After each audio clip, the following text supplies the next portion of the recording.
Hello everyone and welcome back to another live stream here on the twitch.tv/theXisuma. Feels like it's been a minute since I've said that because I've been away for 2 weeks on a vacation, doing some traveling to the other side of the globe. Crossing it off the bucket list, people. I went to Japan, which is absolutely incredible. Where is it? It's somewhere over here. I should know. It was just there.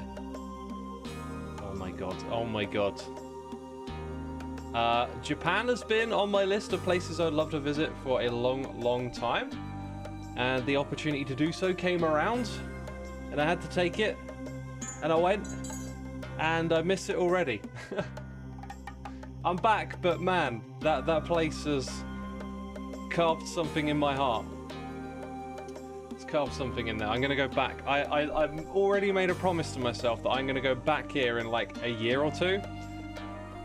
I'll travel by myself here if I have to again. Yo, Decan of Heaven, thank you for the bananas. And Avoid Wolf. It's nice to see some of these names again.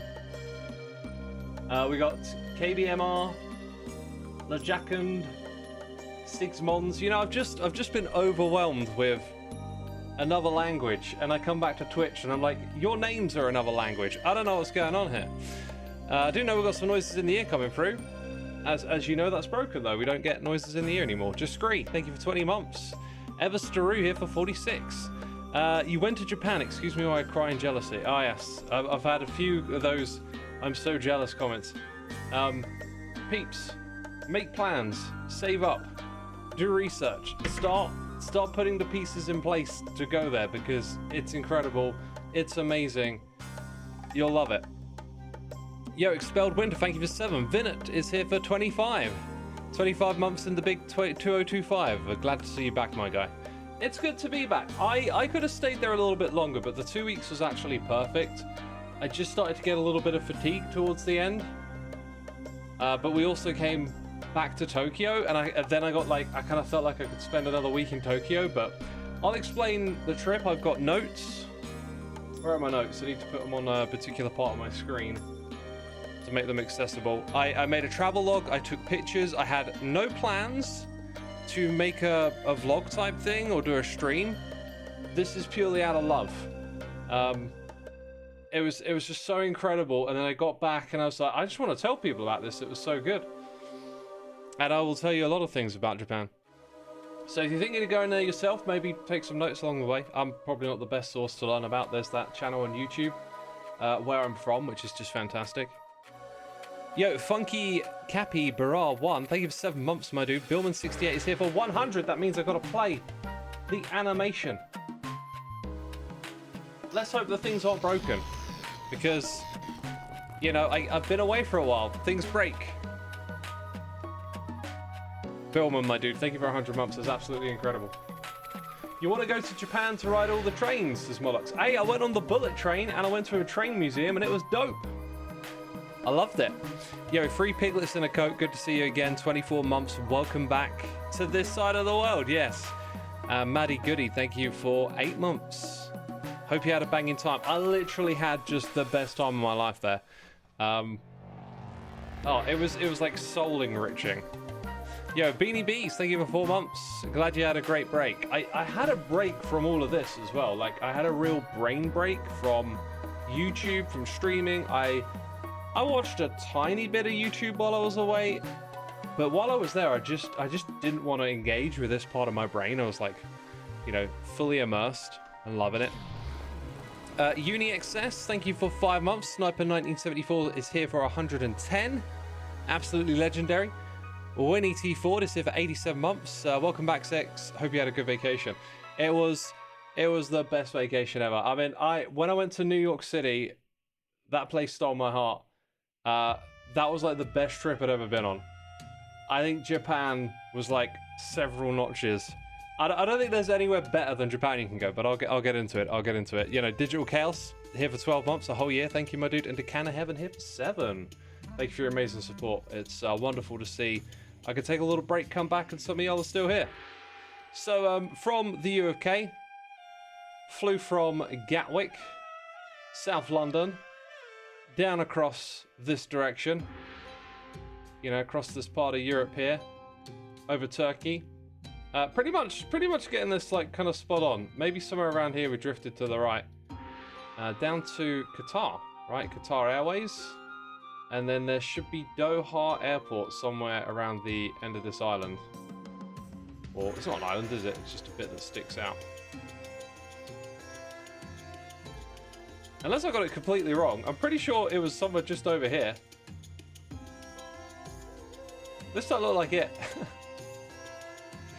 Anyway, when I was poking around with the map tools on the flight, around to the side.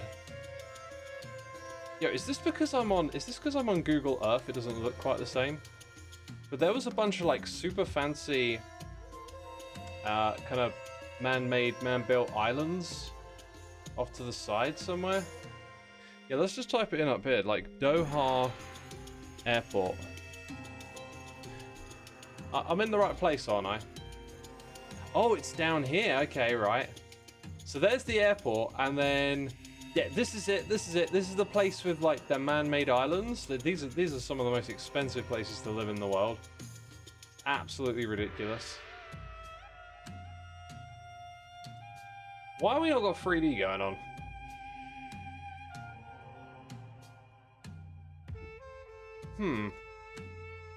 Layers?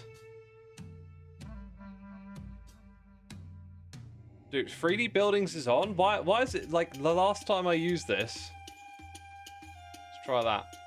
I was zooming in and all of this was 3D. Let's hope that works when we head over to Japan. Anyway, that was like a 6-hour flight, and on the way back it was like 9 hours. And then flew across in this kind of direction, across Pakistan, across India,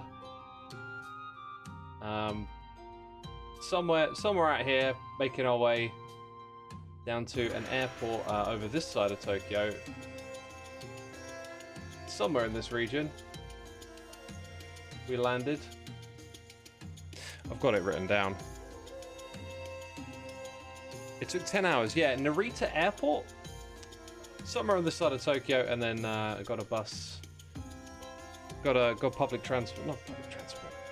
Got a private minibus into Tokyo.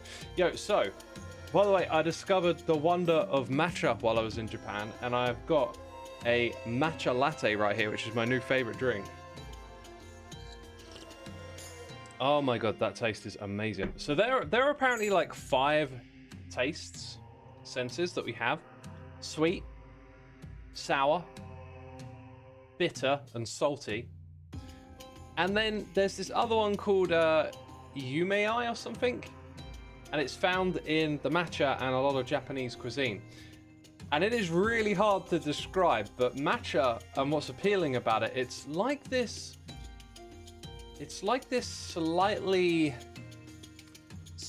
sour, mostly bitter, but also sweet. It feels like 2 things at once. Umami. Am I saying that correctly?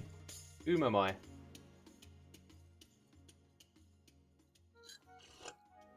I have indeed been indoctrinated into the matcha life. You're a big fan of the matcha flavored Pocky specifically. Are those the little sticks? I didn't have many of those. I had a matcha Kit Kat, which was just awesome. And matcha mochi. Also milk matcha, matcha cake, matcha tea. Like, tried a lot of stuff out there. Speaking of that, I tried a lot of food. I ate a lot of food. I loved it. The food in Japan is the best in the world. I think before I went, we had a little discussion about food here on the channel and asking like what's people's favorite foods. And I can't remember what I said, but a lot of people in chat were like, Japanese? Surely it's Japanese, right? I've always loved cuisine from this part of the world. You know, lots of noodles and vegetable dishes. But I wasn't entirely clued up on Japanese cuisine. But many dishes from there I've really, really liked. However, everything I've had that is Japanese here in the UK has been just so far from what it's actually like to eat out here. Like, it just goes to another level. It's like pizza. You haven't had pizza until you've had New York pizza. Like, there is something about New York pizza, and it is just wonderful, you know? By the way, we've still got noises in the ear coming through. Tesla, thank you for 13 months. 13 Wildflowers, thank you for 5 months. We've got Mando706 here for 5 as well. And then we got Ed Network, legendary 106. 106. Mr. Disco says, and restaurant meals are really affordable compared to Europe. Food over there was about at least half the price or less of what we pay for over here. And it was just better. Like, it wasn't one of those, oh, this is different. Like, it just, everything about it just felt so much better. I ate so much good food. So much good food. So I got checked into a hotel in a particular region of town. I wonder if I can, like, grab it. If I tell you what, I can figure out roughly where it is by searching for Tokyo Tower, because this is something I did on my last day. So this was a 2-week trip, and it was with a tour group, right? I came from this street down here. Yeah, around here. So the hotel was around this area. It's actually like a business district. Oh my god, and that is something else about Tokyo that is just wild. Like, the skyscrapers are everywhere, and like, you will just walk around and wherever you look, there are just tall buildings, fascinating buildings. It's so cool. What is my favorite Japanese food? That is such a hard question to answer. I really love the traditional dishes, like a traditional 7 or 8 course meal. I really like the breakfast selection they do, especially with the sweet omelette. And I would say takoyaki is absolutely awesome. Ramen's great. Udon noodles, yakisoba noodles, like all of these dishes are terrific. It'd be really hard to pick a favorite. Some of the bento boxes can be really nice as well. Sushi. Sushi was one of those ones that eluded me a bit. But, you know, I'm with other people and we're in a tour group, and so your days are very structured. You do have a bit of free time here and there. It just kind of meant I didn't really have like a checklist of food. When I go back, I am going to write out a list of all the different types of food and make sure I eat like a good one of all of them. Because of this, I didn't get to do the sushi belt, which was, you know, kind of one of the things I did actually have on the mental list. But the first day that we were here, when we got checked in, we'd done a lot of traveling, been awake for a very long time, didn't settle into a sleep rhythm, but didn't really get in the way of having fun and stuff. But the first night it rained, so all I really did was like walk up and down the first few streets. Didn't really get introduced to much at all. And then our first day in Tokyo, it was going around on our bus as a group, visiting I think 4 different places. And then after that, it was like off to the next place. So I felt like my stay in Tokyo was brief, but we come back at the end of the trip, and again, at the end of the trip, like, it was very brief. So I feel like I saw very little Tokyo, and it's so massive. It's the biggest city in the world, but it is like a sprawling metropolis made up of lots of different areas sort of combined together to create Tokyo, with like Tokyo City and the Imperial Palace right here in the middle. Didn't get to go to this. Didn't get to go to the Imperial Palace. What? Flew all the way to Japan, went to Tokyo, and I feel like I didn't barely saw anything about it, you know? Luno lives in Japan, and the Japanese curry, like Coco's Ichibana, is so good. I had one dish with curry, and it was like chip shop curry back here, which I actually really like. It's basically curry powder without the extra spices that usually accommodate a curry. But I did eat at one place towards the end, and I saw everyone else in the restaurant was ordering the same thing, which was this curry sauce with rice and like a fish cutlet or a chicken cutlet on top. It looks so good that I had takoyaki again, and oh man, loved it, loved it. Yo, 4Gil96, thank you for 62 months. Too bad that the moderating break is over now, and that we can no longer pretend to be productive. Welcome back, 4Gil. Welcome back to moderating. I hope you enjoy it, because I'm streaming again later today. JMax says, I want to go to Japan so bad someday. I've never left the US, but I'm still a young adult. I think realistically London is first on my list. yeah, man, have a list, have a plan, get a savings account whenever you can. Chip something in, you know, make sure you got something there if the opportunity ever arises. London, you know, London would be great, but I think, you know, because London is like on my doorstep, it feels a bit different for me to go there. Japan is like number one place for so many reasons, which I'll get into. But I kind of wanted to walk you through my trip. I also got some photos to share. Let's see if I can get that on the screen. So my photos aren't great. I'm more of I want to just snap this moment and then I'll look back at it later on and be like, you know, hey, I remember being there. That's what my photos are for. I was starting to think though, maybe if I got an actual proper camera for taking photos, it would be a lot of fun to try and take better shots and stuff. Anyway, first day in Tokyo, they take us to this shrine area. This place was unbelievably busy. There are temples and shrines, and I get a little confused between the two because Japan has two religions. It has the Shinto and the Buddhists. You have Buddhist temples, and then you have shrines inside the temples, but you also have these Shinto shrines, and I'm still getting my head around it a little bit. I want to properly understand them by the time I go back. JSTP 3000, thank you for 23 months. Welcome back. Thank you, my dude. I appreciate it. I hope you're doing well.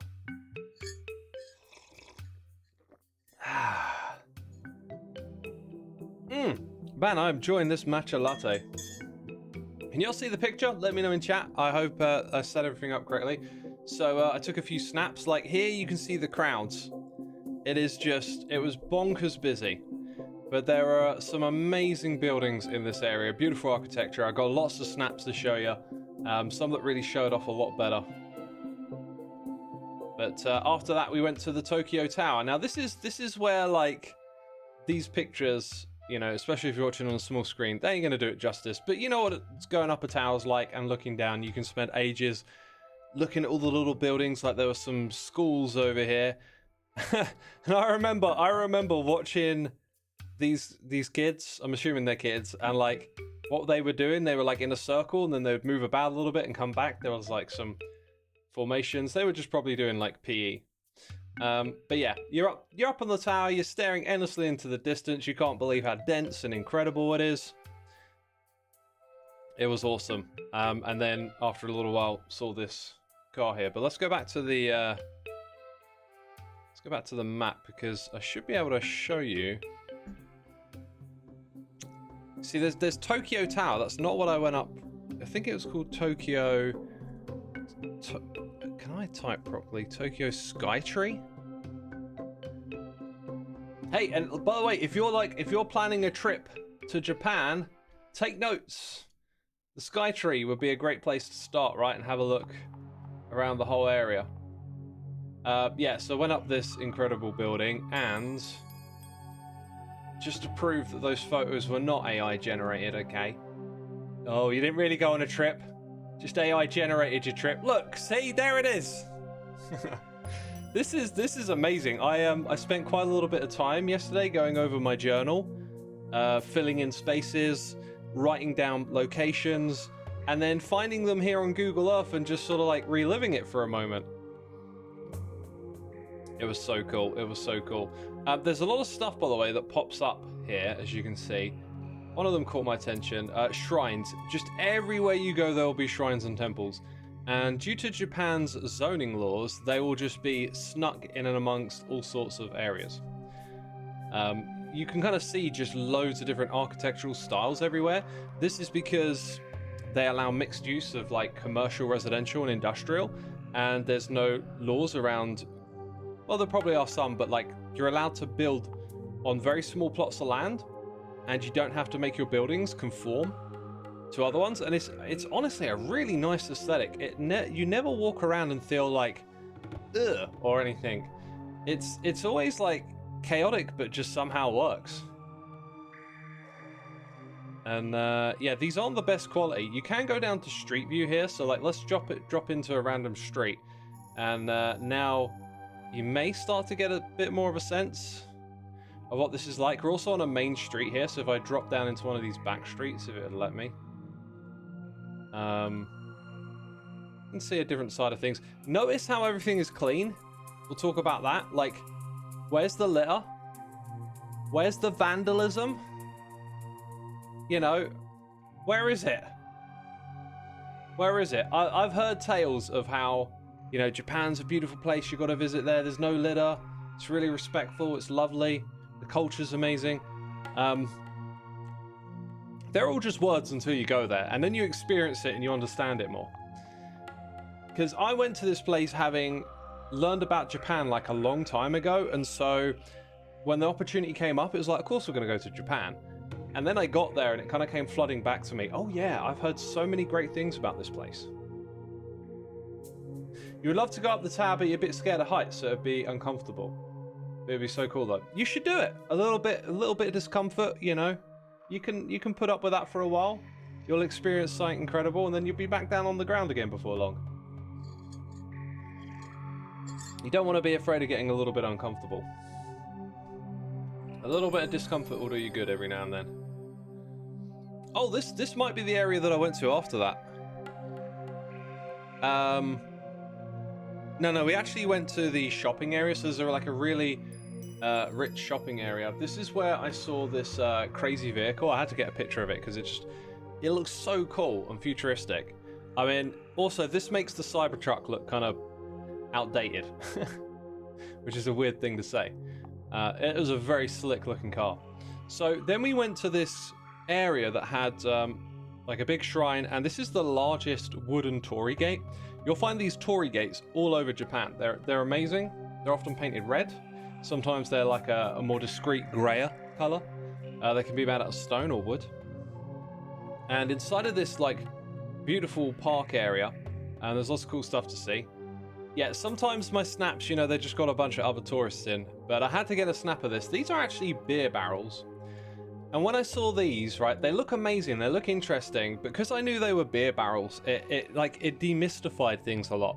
I think as a Westerner, you see all these like crazy looking symbols, and it evokes a lot of like mysticism and curiosity, whereas it is language and it is just trying to tell you like what is this? It's, I don't know specifically what they are, the names of the beer, the type of the beer, the company that makes it, but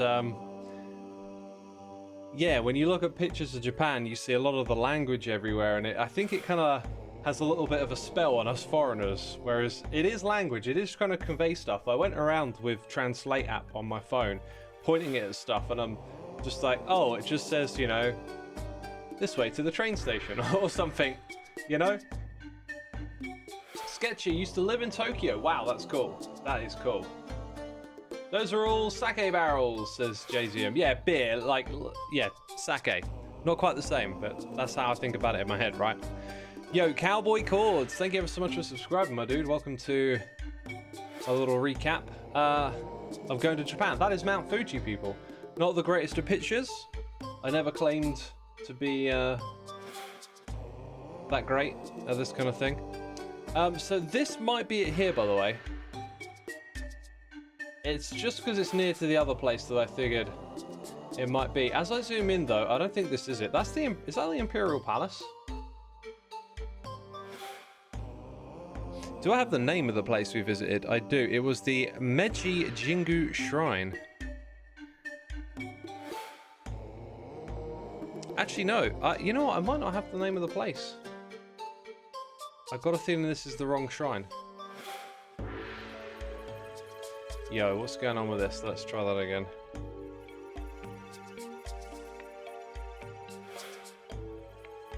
Oh no, that's totally it. Okay, I've got the right name. Got the right name. Yeah,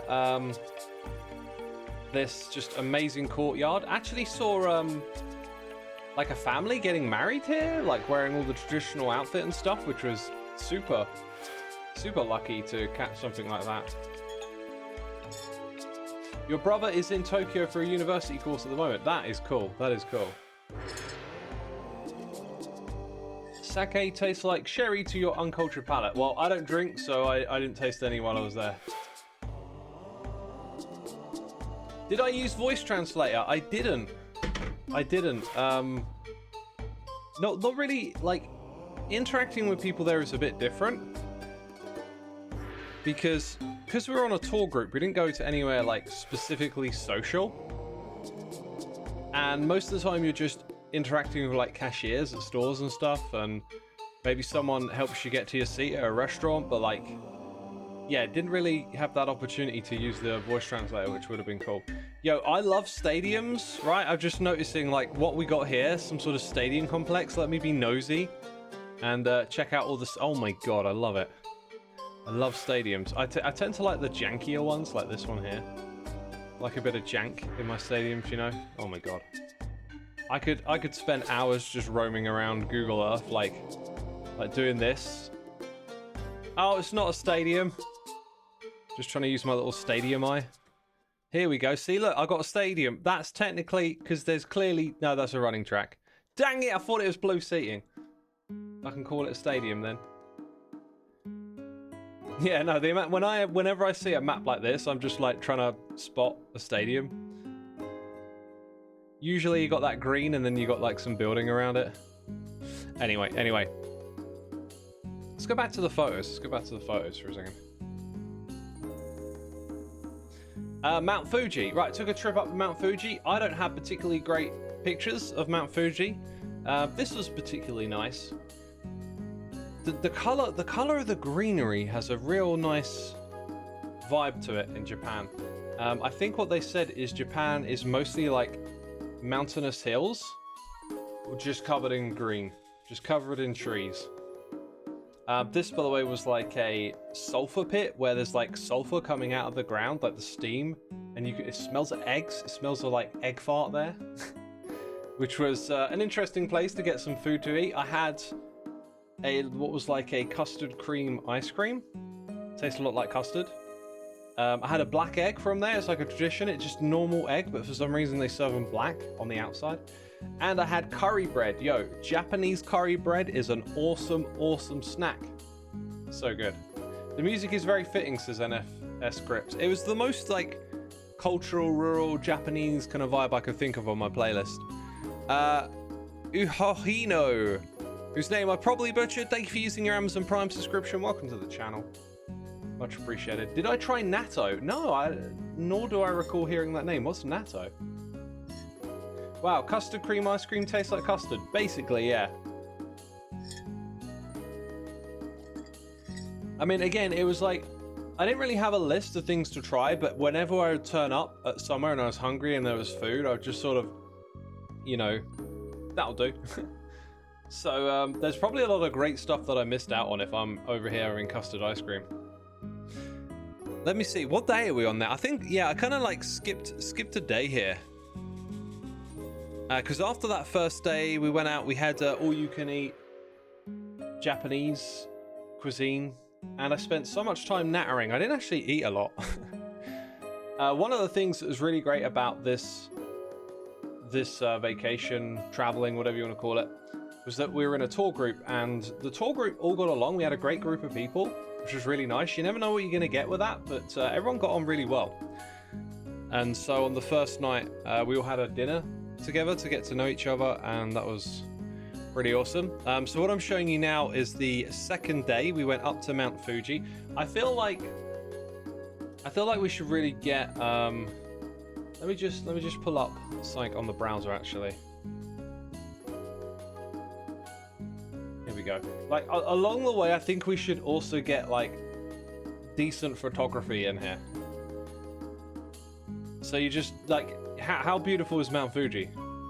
I love this picture right here. Can we not just go straight to the picture? How do we do that anymore? What if I do that? Nope. Anyway, y'all can look up Mount Fuji if you've never seen it before. Absolutely beautiful, beautiful mountain. Volcanic mountain. Yo, Snow Chris, good to see ya. 15 months. Did you have a most memorable food? I think takoyaki comes with a little bit of a story. We'll get to that. Machi3107, thank you for 62 months. I'm late. We're in Japan where you are. Let's read it again. Sup, I'm late. We're in Japan where you are. Are you saying you're like in Japan right now? That's awesome. Yo, Thomas 4N, thank you for 3 months. Sykes, Japan was such a cool place when I was last out there. Need to get back myself out there when a lot of the country isn't closed down from a typhoon. Ah, okay, so you went in the typhoon season. Yo, dude, what is this right here? Whew, what a view. What a view. Yeah, that's another thing about Japan. Like, it gets snow as well. Like, it looks... And then the cherry blossoms, like, at different parts of the year, it just... The place looks beautiful for different reasons. Oh my god, that is such a cool picture. Such a cool picture. So yeah, we went up to Mount Fuji. That was pretty cool. We went to the sulfur deposits in Owakudani. I mean, we'll search it here on Google. Then we'll get some actually good shots of it, because my pictures are pretty lame. This is probably a good one right here. Although we don't get like the full screen treatment because it takes us to the website. What if I click on that? Is that the way we do it? Yo, how about a little bit of full screen action, you know? Let's type it in here as well. So now we're like past Mount Fuji out to this place. Whoa, there it is. I love this. It's such a great way to kind of revisit places. So yeah, you walk around the top here, you can look down into like the sulfur deposits and over there. That's where I got my ice cream, people. Right there. I was there. Crazy. Crazy. Let's go back to the photos, because after that, I believe we headed out to Lake Ashi. Lake Aki, not Ashi. Lake Aki. You go on a boat ride. You're on a boat like this, very piratey looking. And it's just a beautiful lake with beautiful greenery all around. And some incredible buildings just sitting out here. What are they used for? I don't know, but they just look stunning in the Japanese countryside here. And wow. I mean, I am not good at photography, but it looks incredible. And I think nature gets most of the credit on this picture. Wouldn't you agree? It was about 40% me, 60% nature. No, not at all. Ah, okay. So after Lake Aki, we went to a hotel. This hotel was much more, it was older. It was much more rural. Is the vibe there. Much less English being spoken. So you had to use the one phrase that I learned, which is arigato. I'm probably butchering it, but that's basically a way to say thank you. So someone brings you your food, arigato. I learned one new phrase. Yo, this is something I didn't do much on my trip, but take pictures of the cuisine. This was an 8-course meal, right? And I love this. Like, the presentation is gorgeous. There are just all these strangely seasoned different bits of food. This was like a jelly. You know, a tiny bit of salmon, but it tastes so good. And I learned to use chopsticks. I can properly use chopsticks, you know, early on, struggling a bit. But at the end of it, I wasn't even thinking about it. I was just picking stuff with chopsticks all the time. I want to get me some cooking chopsticks now and start to use them as well for cooking. But yeah, they just kept bringing out one thing after another, and it was so good. Traditional Japanese meal right there. But as I said, didn't take that many pictures of my food. And then this was the view the following day from the hotel room. You could actually see Mount Fuji. And then I got another shot from a different location here. Just absolutely stunning. So good. Beautiful. God, the greenery, says Teal Shark. Doesn't it just enrich your soul? Don't you just want to like rip off your shirt and run through the woods? Yeah, that's the normal response. So let me see. After that day, yeah, we had to get the bullet train to Takayama next. The potato that we had at that hotel, the breakfast was amazing. I discovered the joy of how they cook sweet potato, which is like over here, it's like a pinkish potato. They mix honey or something into it, and it tastes so good. And I had so many weird little things like pickled beans and pickled plum and little meatballs. Everything, all the portions are really small, but there's loads of variety. You just pick up loads of different stuff off the buffet, and away you go. But yeah, that's when I got my first matcha frappuccino and learned how amazing matcha was. and then we got on the bullet train. It went up to 280 kilometers per hour. It went through a tunnel that was 8 kilometers long on the journey, and that was to get to Nagoya. And inside the Nagoya train station, I had this lunch, which was another traditional Japanese one. So again, after eating this, they brought out more, but you had your tea, you had a bit of salads. Don't know what that was, but it tasted amazing. A little bit of wasabi on top. And then there's these strange, like, pickled meats and greens. And it tastes great, and you can just, with the chopsticks, mix it all together. A couple of pieces of tofu with some sort of sesame soy and miso on top of it. Just, it tasting absolutely fantastic. I'm really inspired to, like, change some of how I cook now and try and come up with some better dishes, because the level of cuisine was just phenomenal. Yeah, this would have been somewhere in here at Nagoya Station was where I had that meal. But we were only stopping in here, I think, for a little bit before getting another train to Takayama. Let's go to Takayama next.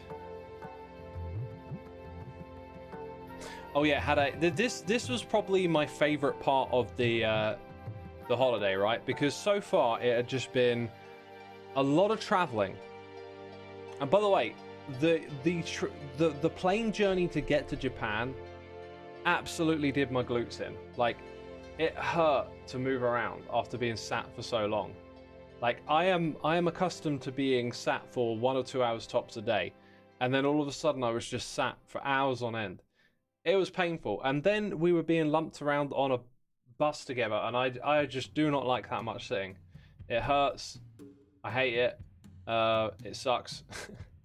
It was when I got to this part of the journey that something really clicked and changed, because I'd slowly just been understanding a little bit more about what Japan is. Yeah, why can't we have our 3D buildings again? Maybe this area just doesn't have it, which is a shame, because this is my favorite part of the trip, right? So there's a lot of, like, orderly behavior in Japan. When you get on a train, there are lines on the ground. You queue up. People come off first. Everyone else goes in. There's just certain little things about behavior. You walk on the left-hand side of the road. People don't talk when they're traveling out and about in public. It's just a very respectful kind of culture. There's no littering. People don't vandalize. There's no graffiti. Maybe I can do Street View. What a great suggestion, Callie. What a great suggestion. This was the hotel that I stayed in here, and this was the train station that we arrived at. Yeah, I was here. My room was like somewhere around here. Anyway. Oh god, this is so much fun. Can I want to like click and jump over there without having to follow the road. This was a much smaller place, so we've been in cities and whatnot too.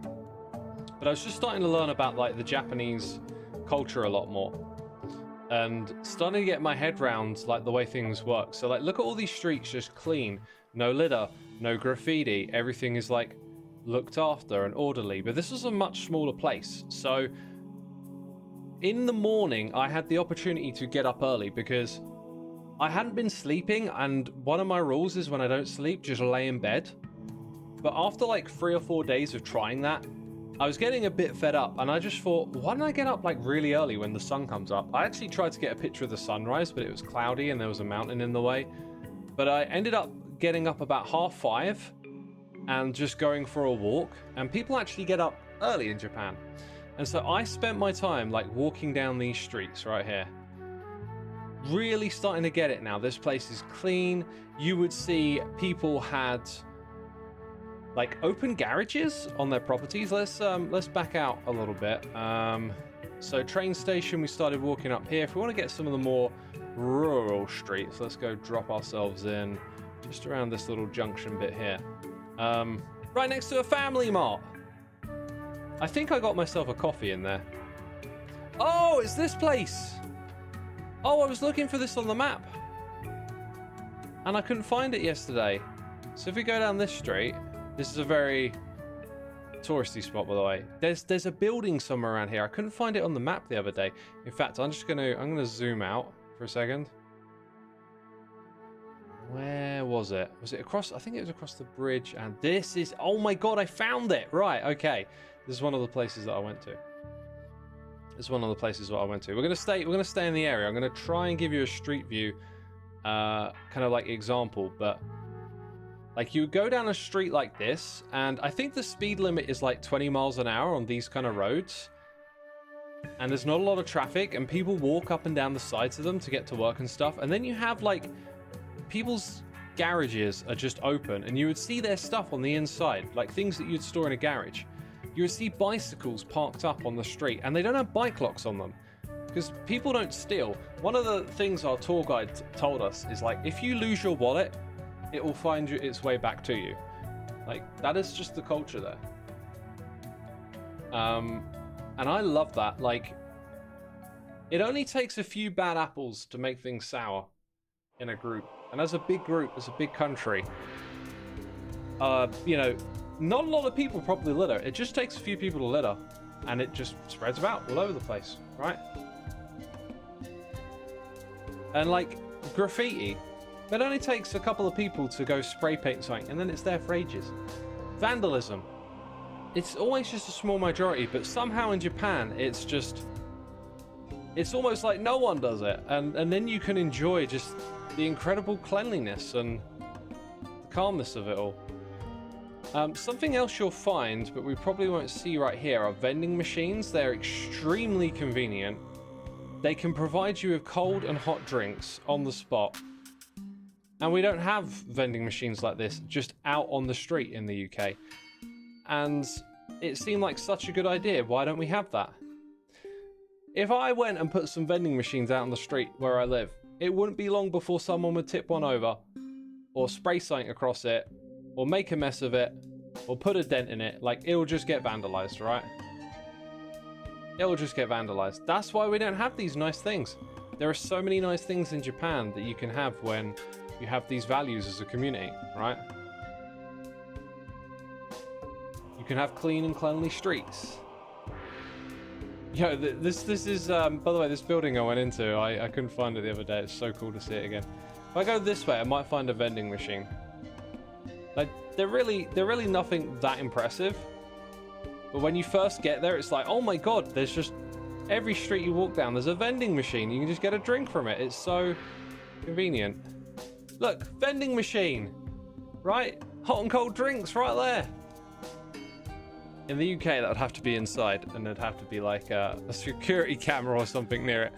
Otherwise, it'd get broken. Yo, Radical Nachos, thank you for the prime, my dude. Welcome to the stream. I hope you're enjoying it. What was the weather like there? Yo, we got so lucky.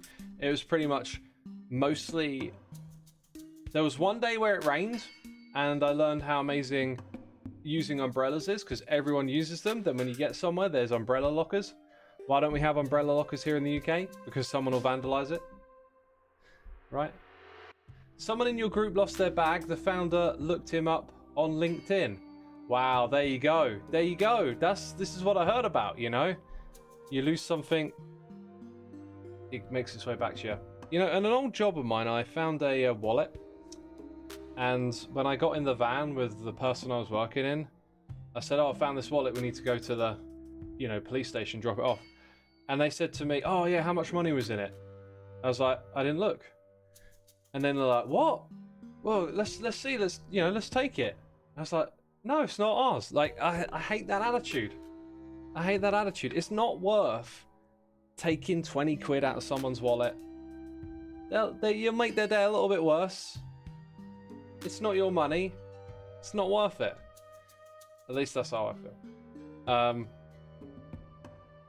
I think this is another reason people like Japan so much, is because of how those values are there. And there is, air quotes, a dark side or whatever to some of this. Like, if you learn about how there isn't vandalism, how there isn't as much crime. I never saw a police person walk in the street the whole time I was there. I saw lots of traffic people with sticks helping you get about, pointing you where to go.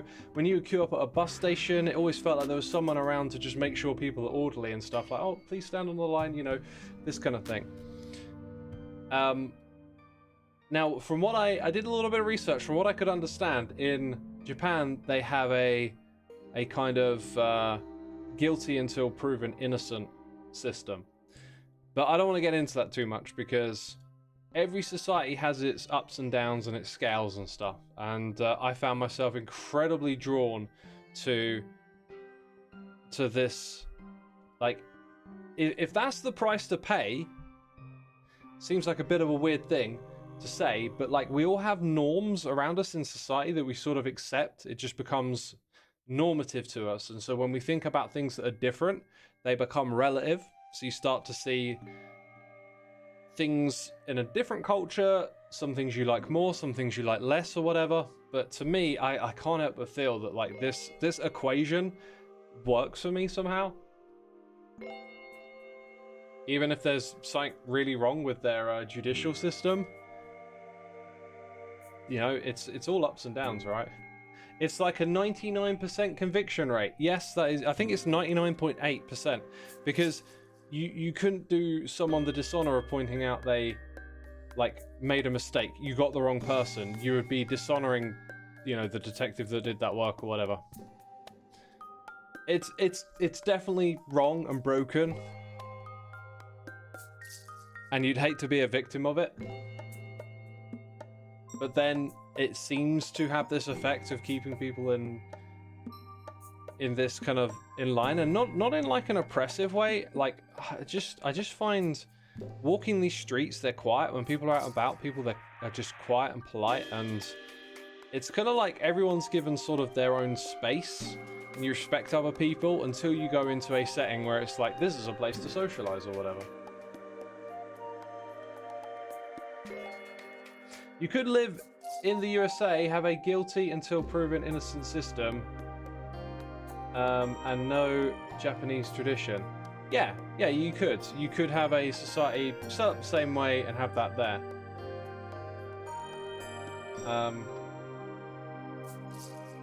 Japan focuses highly on honor and shame. Yeah, I mean, it's just like I said earlier. It's easy to look at something like this and go, no, because their judicial system is wrong or whatever. But like, it's the same in all societies. There's just ups and downs here, there, and everywhere. Anyway, let's get back to talking about this trip, because I set out very early and I took some of the best photos of the trip here and had just this kind of like, this was the moment where Japan kind of like really clicked into place for me. And I walked through this much smaller town, and then I went up into this area, through the trees and whatnot, and just got some incredible photos. So let's bring the photos back up. On my way there, I was like, what is this? It was wedged between people's houses. This is the Takayama Museum of History and Art. Now, I would have liked to have gone in here, but we were on a schedule, and I was using my early morning time before breakfast to go walking. I went walking for like 2 hours, basically.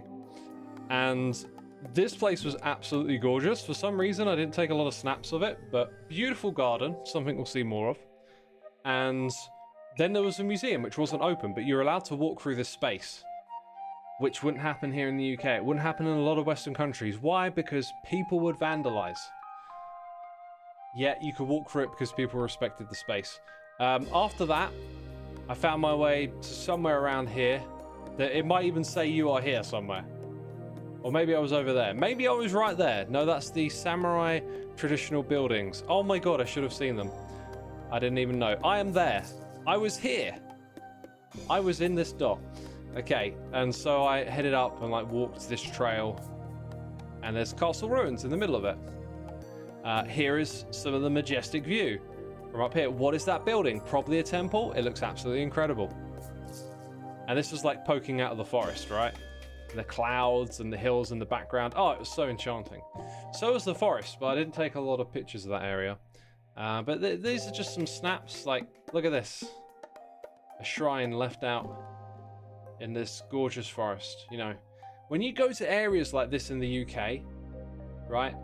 You know, plastic bag, chocolate bar wrapper, There's a can, there's a bottle. None of it. I kept looking out. I was like, where is the litter?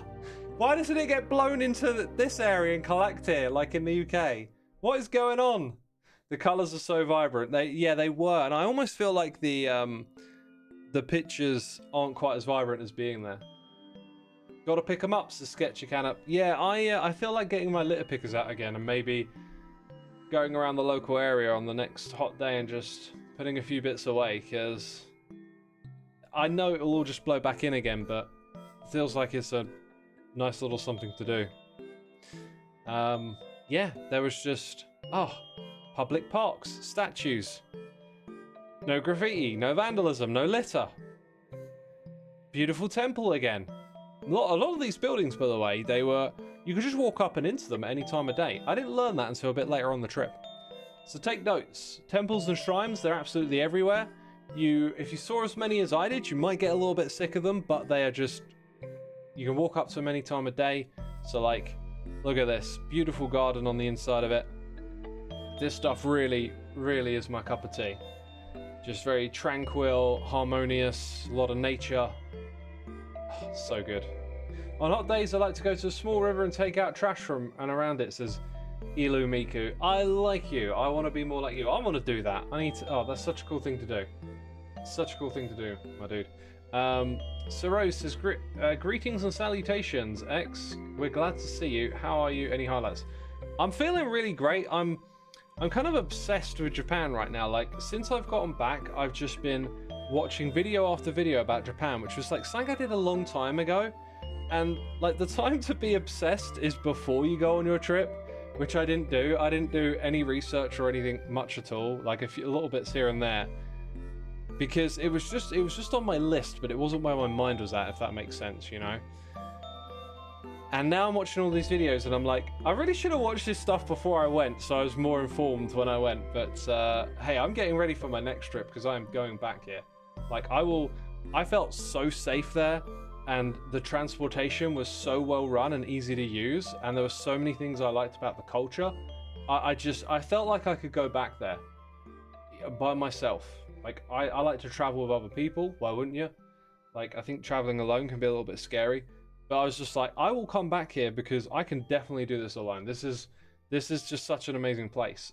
So like, I've already started like taking notes and what things did I learn, and like, let's have all of this written down, so when I go next time, I'll really know what I'm doing. But anyway, because I was on a tour group thing, it was kind of like I got taken to all these great places anyway. So yeah, okay, now this is a graveyard, and I wasn't sure what the etiquette was here, but I got this feeling along the trip through talking to people and just sort of picking up the vibe that Japan is actually quite welcoming of foreigners being foreigners, not knowing the norms. It doesn't feel like it's a place where you get called out for that. They just let you be a foreigner.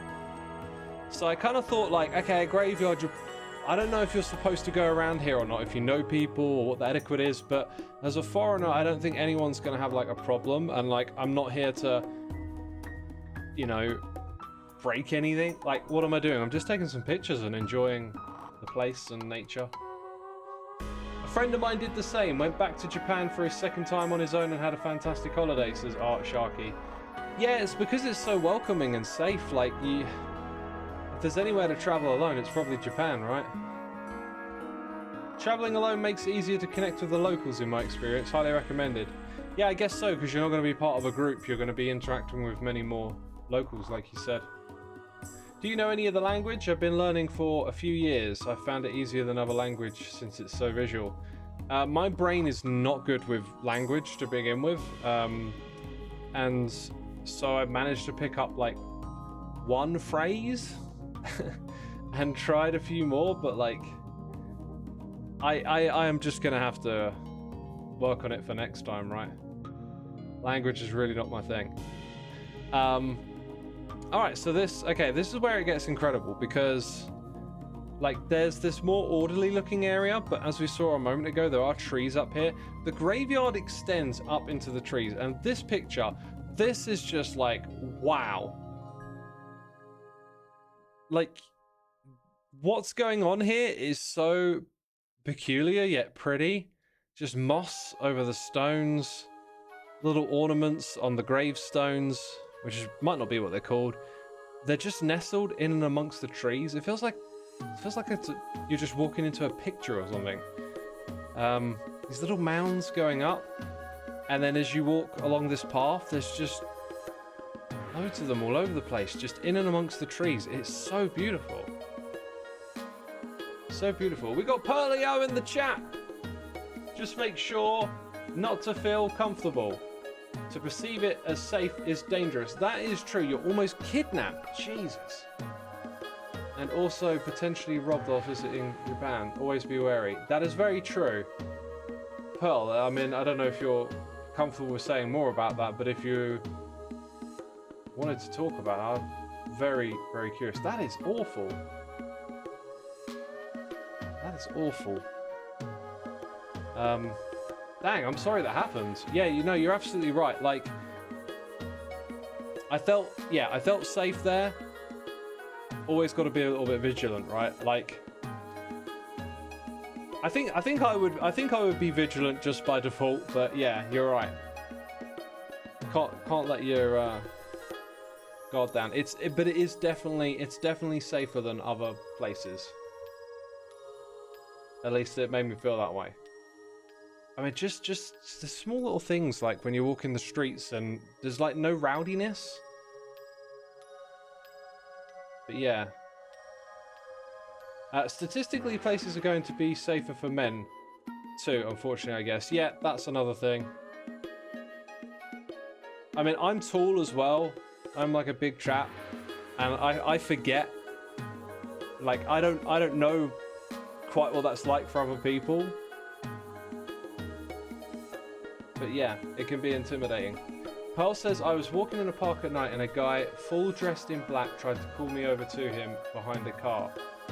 The robbed one was a full unknown. Had money in my bag with my stuff and went to brush my teeth, sharing a space with others. Found out later that you were short 200. That's awful, Pearl.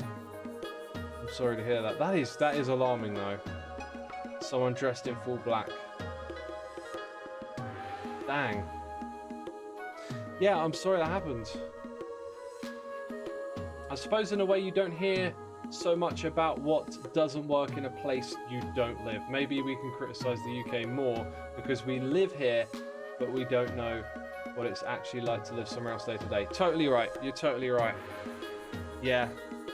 It's like I was saying a moment ago about the judicial system, right? Like, I had to go look that up. You don't learn that by being there. I was looking around, realizing crime is different here, and then I was like, why? And when I found the answer, it's like, it's kind of stinks that it's like that. Just got to be wary, and sadly don't be comfortable with what is deemed as safe. Yeah. 2018 that happened. Wow. Yeah, tourism in Japan was at its peak around 2018 and 19. It's slowly been going up over the years. Then the pandemic happened, and it's just started to pick back up to where it was. I got a bit of winds that apparently, like, it's starting to become more of a talking topic, how there's so many foreigners in the country and what kind of influence it's having on their culture and stuff, because it's a very closed off society from the rest of the world. I say closed off like it's not North Korea, but it's very hard to immigrate there.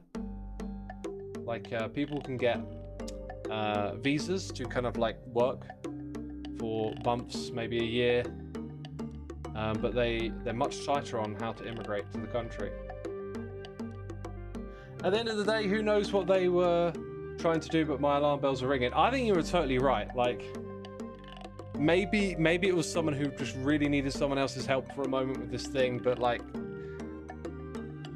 you flip the perspective and it's totally dodgy. It's like I was saying a second ago about being, you know, a big, tall guy, is that I forget what it's like to be on the other end of that. And I am not, I mean, the thing about saying something like this, I'm not a violent person, I'm not out to get anyone. That's what someone who's out to get someone says, but you know what I mean? Like, I don't have any of that in my heart yet. Like, to someone else, who knows? You know, you're just a big guy. I dress in black a lot of the time. A lot of my shirts are black trousers. Like, I might end up looking intimidating. It's one of those things, right? Your daughter lived and worked in Japan for 2 years teaching English and loved it. I never got to go see her, but definitely have it on my bucket list. This is Pacer Mum. Yeah, a lot of people say Japan's on their bucket list, and having been there, I now see why, and would also recommend other people to put it on the list.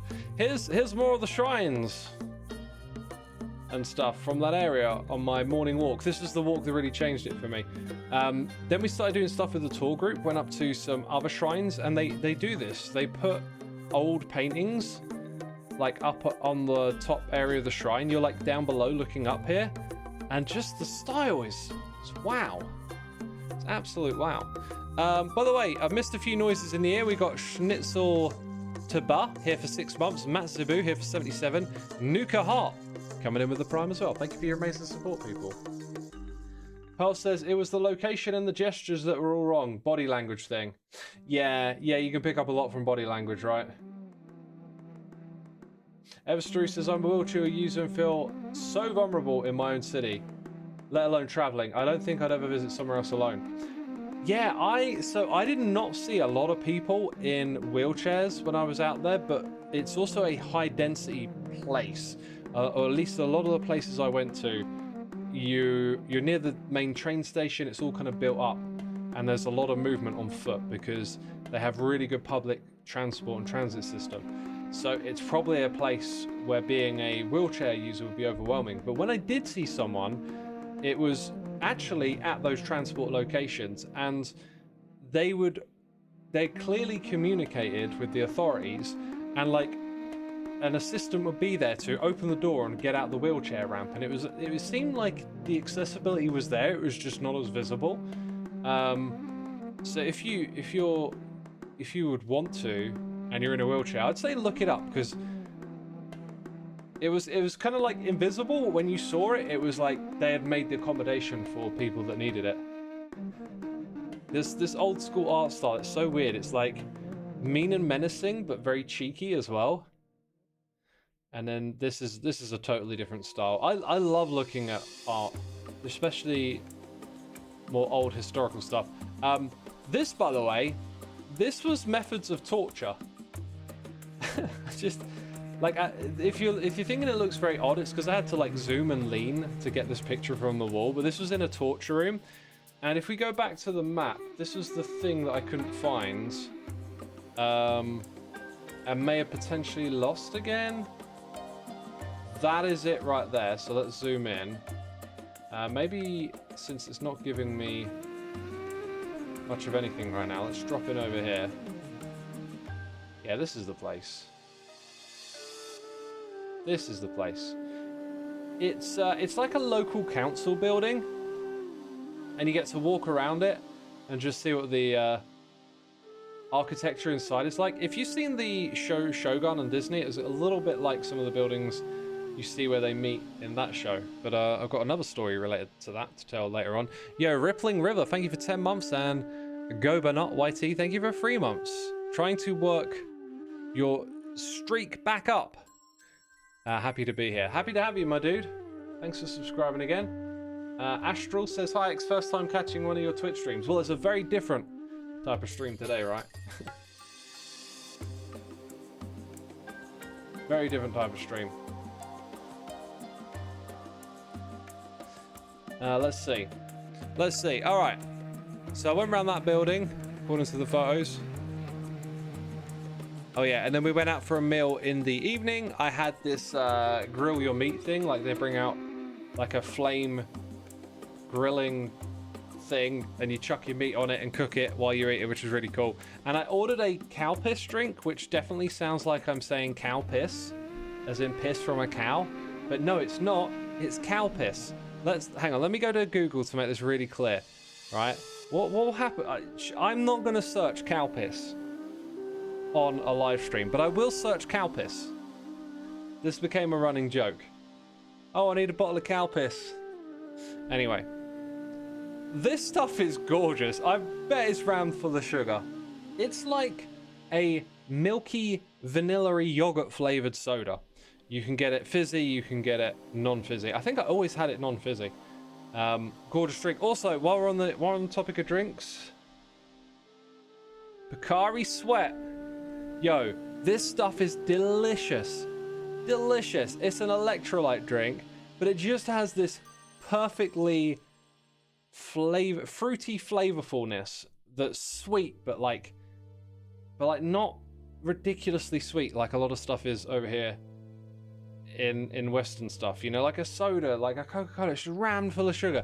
This just has like the perfect amount, so you get a little bit of sweetness. I love sweat, says Tropical Bliss. Oh yeah, there it is in chat. Did you try Pocari Sweat? Someone saw it coming. This stuff has a reputation. Yo, Romy Zetic, thank you for 2 months. Appreciate it, my dude. Appreciate it. You worked too much. You drank too much when you worked out in South Korea a few summers ago.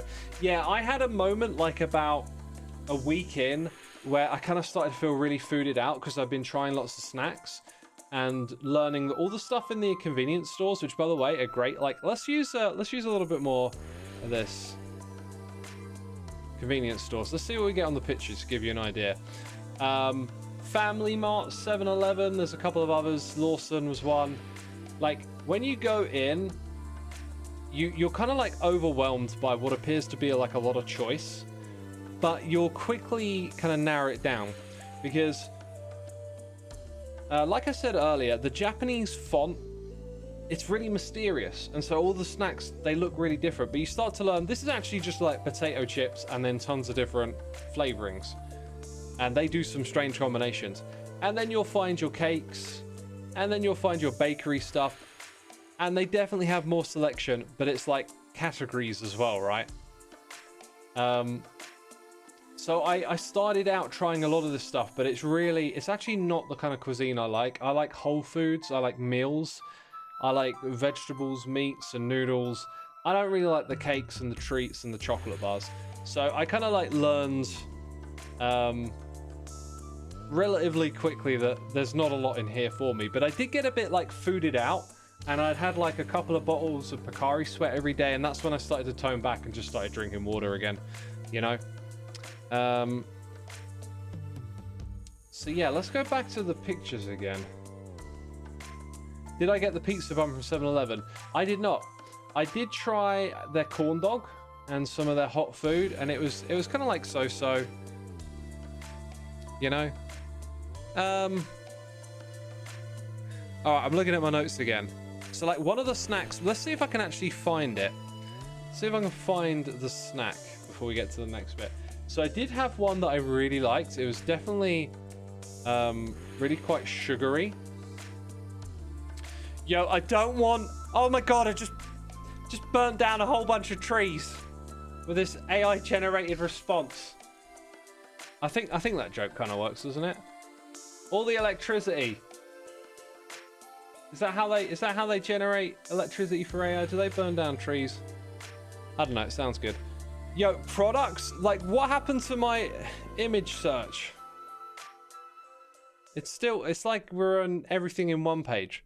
Matcha cream rolls, 7-Eleven, Japan. Japan, Japan.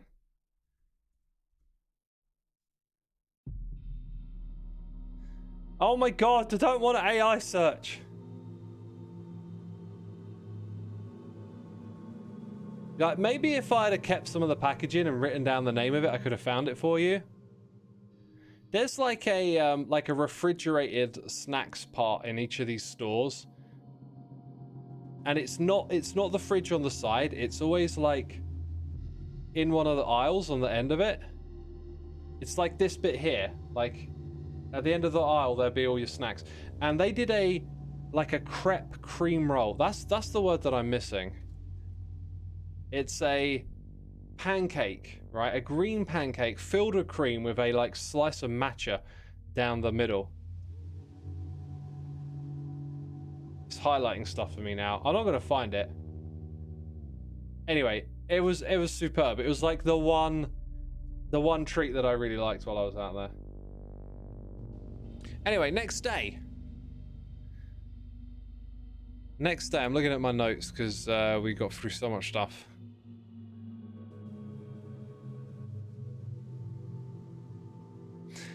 Is this... I can't remember what I did the next day. I think I got up early again. Basically, most days after this, I would get up early and just go walk, walk, walk. And then come back for breakfast and get on the tour bus and go around. Yeah, did I skip a day here? Let's have a look.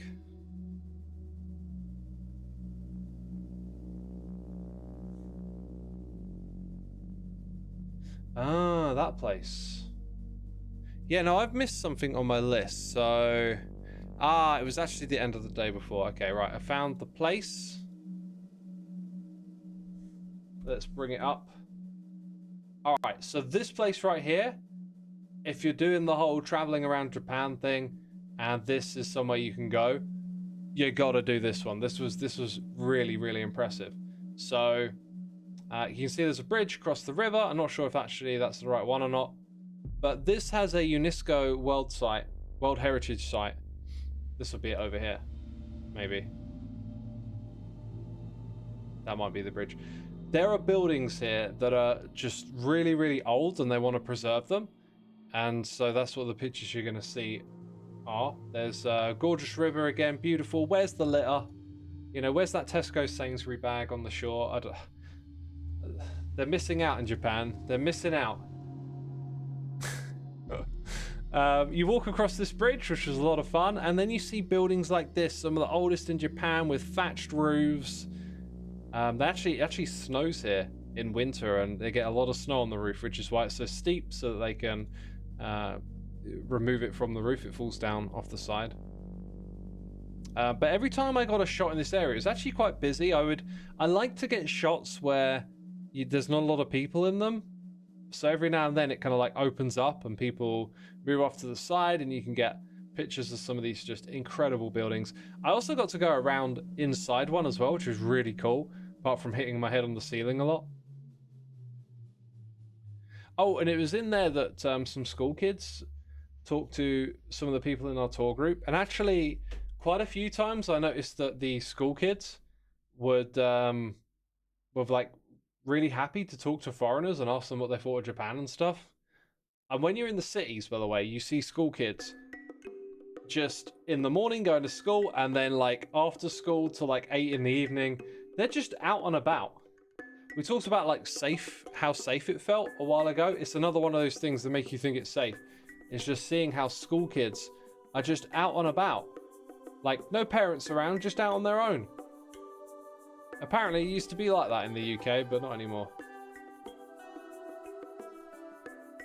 Yeah, this place was just gorgeous. Just crazy wonderful. And then we moved on to the next spot.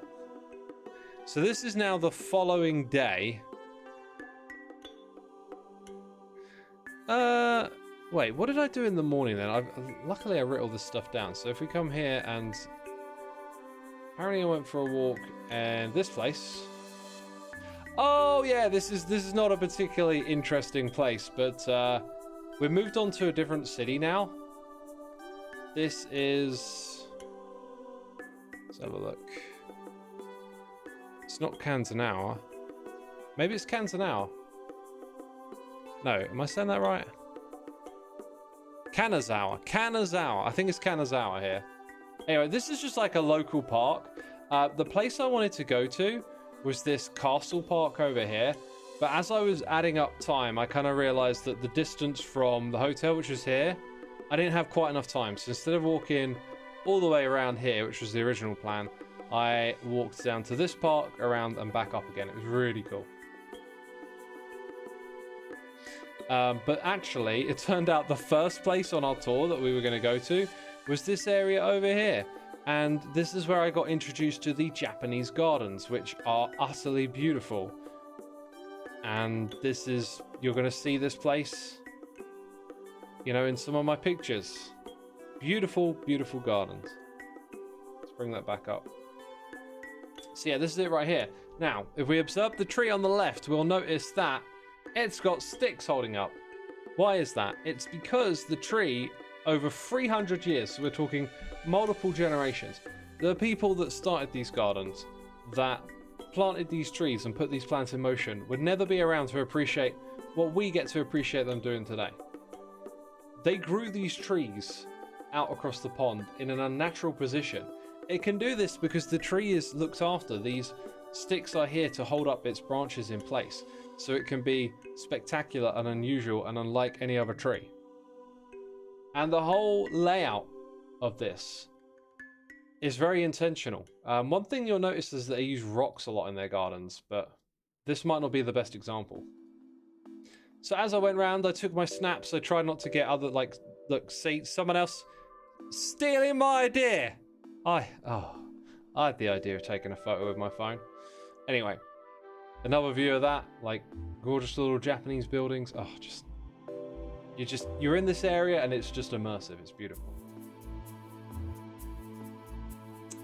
Some of you saying you don't see the pics. I don't know what happened there then.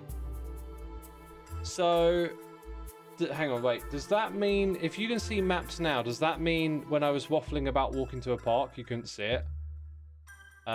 Maybe I slipped up there. Basically,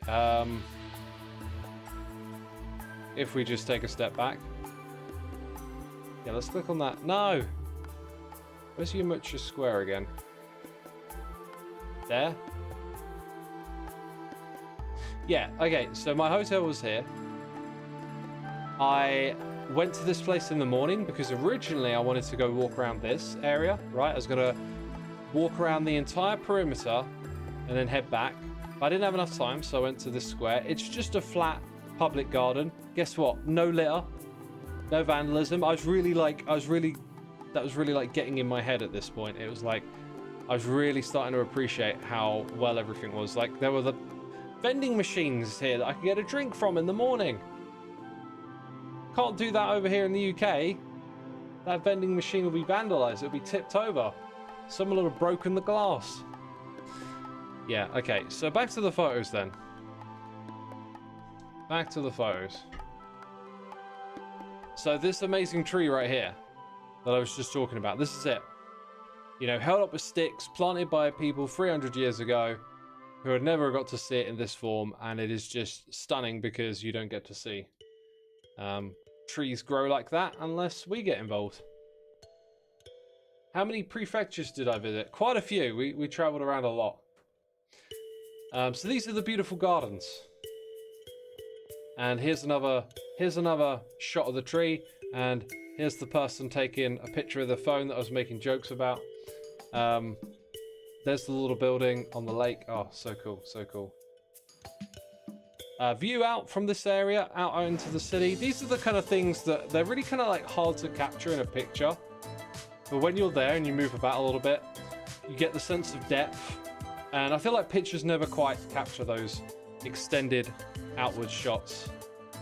But yeah, as I flick through these images, you're just going to see beautiful trees, beautiful water, beautiful rocks. Lots of rocks in the gardens. Yeah, wow. Nature is fire. And this, by the way, this is a tree. Now, there's something special about this tree. I knew what it was. Once they asked us what's special about this tree, I kind of figured it out, right? I'll let you take a minute to see if you can look at those roots and figure out what they did. But, you know, spoiler alert. They planted this tree and the soil would have been around this height here. And over time, they slowly removed the soil so that you could see the roots that it had planted underground. That is an amazing idea. And again, it's something that the people that started it would never get to see and appreciate like we do today.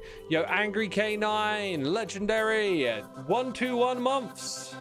That's right, 1 to 1. No, I mean 121. X getting some Minecraft build inspiration from Japan. I've been getting a little bit, but I was very tuned out from my usual mental space. I didn't use my phone a lot. I didn't think about this stuff much at all. I was out there to be immersed in Japan. And immersed I was. Look at that. Look at the water. God, it's so gorgeous and clean. This was a really lovely day. The weather was amazing. Quite humid. A bit cloudy, but good stuff. There's actually a lot of people around here, but I just try and take the snaps in a way where you don't capture them. This waterfall, entirely intentional. This is where you can start to see a lot of the rocks, like in the gardens. They like to use the rocks. They like to get their Dwayne Johnson on, you know? And then put beautiful little ornaments in like this. And the way the moss grows over the rocks and stuff, just absolutely gorgeous. A little bit of finger blur on the side there. Don't mind that. It's not a ghostly apparition. And then this, when I was stood here and the two trees, it just felt like it was very deliberately placed so that you could look at that from here. There's an attention to detail in Japan that I love. It's there in how they look after nature. It's there in how they present food. It's in a lot of things. I went into a shop where they sold, like, trinkets isn't the right word. In fact, it's almost an insulting word. But they sold ornaments that made sound, and the sounds they made were unbelievably pleasant. Like, one of them was like, you know when you meditate and you hear that bell sound at the beginning where it goes ding and it kind of rings out for a long time. I mean, you could almost disregard it as like, you know, you bang a spoon against something while you're cooking in your kitchen and it makes a noise that rings out for a while. It's like that, but actually it's been like shaped to be a pleasant sound, as pleasant as possible. And I went into this shop that had all these sound-oriented ornaments that were there for you to like interact with and create these pleasant sounds. And it was things like that that just struck me as being very, very unique to Japan, and I actually really like it and appreciate it. Like, just some of the simplest things in life are sometimes the more important. So then after that, like, I didn't get too many good snaps here, but we went around the Imperial Castle. Like, this structure is absolutely amazing. And, you know, I got a few pictures here and there, but it was kind of hard to get the right shot, especially one without people in it, because there's lots of people around. But utterly gorgeous building. And then after that, we went to, like, this geisha district, and this was inside one of the geisha buildings. And this room was particularly tranquil, but then just an incredible little garden that had been looked after here, right? Just, oh, how do they do it? How do they make it look so gorgeous? Maybe they don't. Maybe this is just what nature looks like when they have litter everywhere. That, my friends, later that evening, I had takoyaki. Now this, let me explain. There's a little story to tell you. First of all, these flaky things on top of it, they move in the heat. They move around. I almost thought there was insects on my dish or something. But this is deep fried octopus. Okay. Now, I tried a lot of seafood when I was out there. Turns out I really like seafood. I get on with all of it. It's great. It's tasty. It's yummy. This, however, was awesome. But it came out piping hot.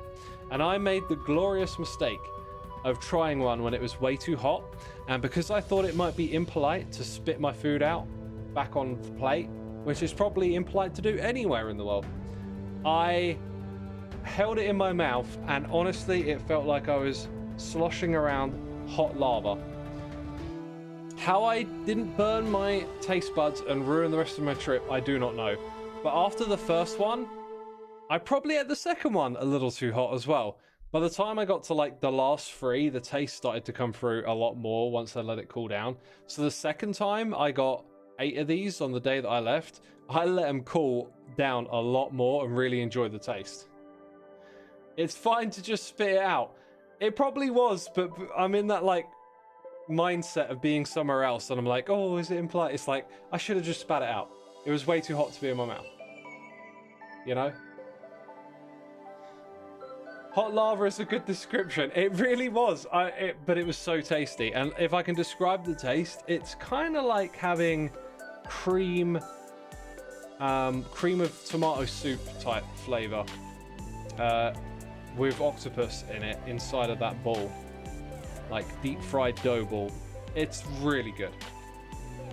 Lava chicken, but instead it's octopus. Yeah, that's the way. All right, then we headed out to Hiroshima. A place that was nuked. This is a place where a nuclear bomb was detonated, which is an unbelievably powerful thing if you think about it.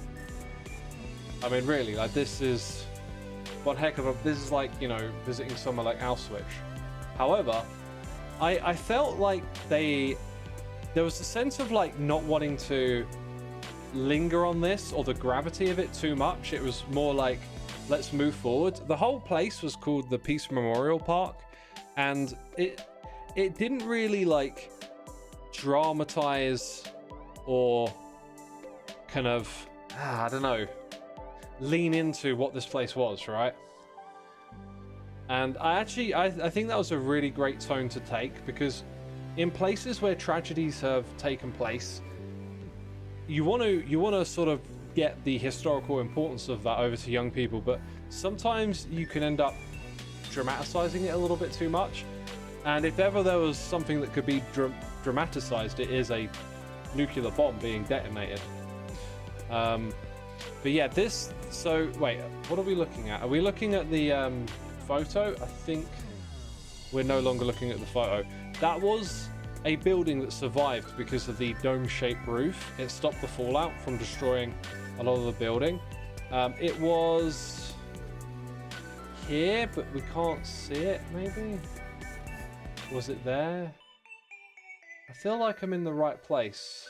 Oh, it was over on this side, that's why. Yeah, so that's the building. And so it's been preserved there, right? And then if you walk around into this street, there is like the place where the bomb actually dropped. But they haven't made a big deal out of it. It's like, that's a shrine outside of the building. There's just a plaque here, right? And above it, 600 meters in the sky, is where the bomb detonated. Of course, I looked up and took a picture because, I don't know, that's the place, that's the space above our head where a nuclear bomb was detonated. Here's a view of the park. Kind of reminds me of their train stations. Like, a lot of their train stations are built above ground like this. I tried to take a picture of the Japanese flag blowing in the wind, but it was very difficult to get one that felt like, I don't know, scenic. And then inside, by the way, the museum in there, very dark. It felt like that was the place where they had sort of preserved space for the darkness of the whole thing. This reminded me of a Wayne Barlow painting, so I took a picture of it. And then, like, a lot of these images I've seen before, but it was powerful to see them again. This is like some of the radiation burns, or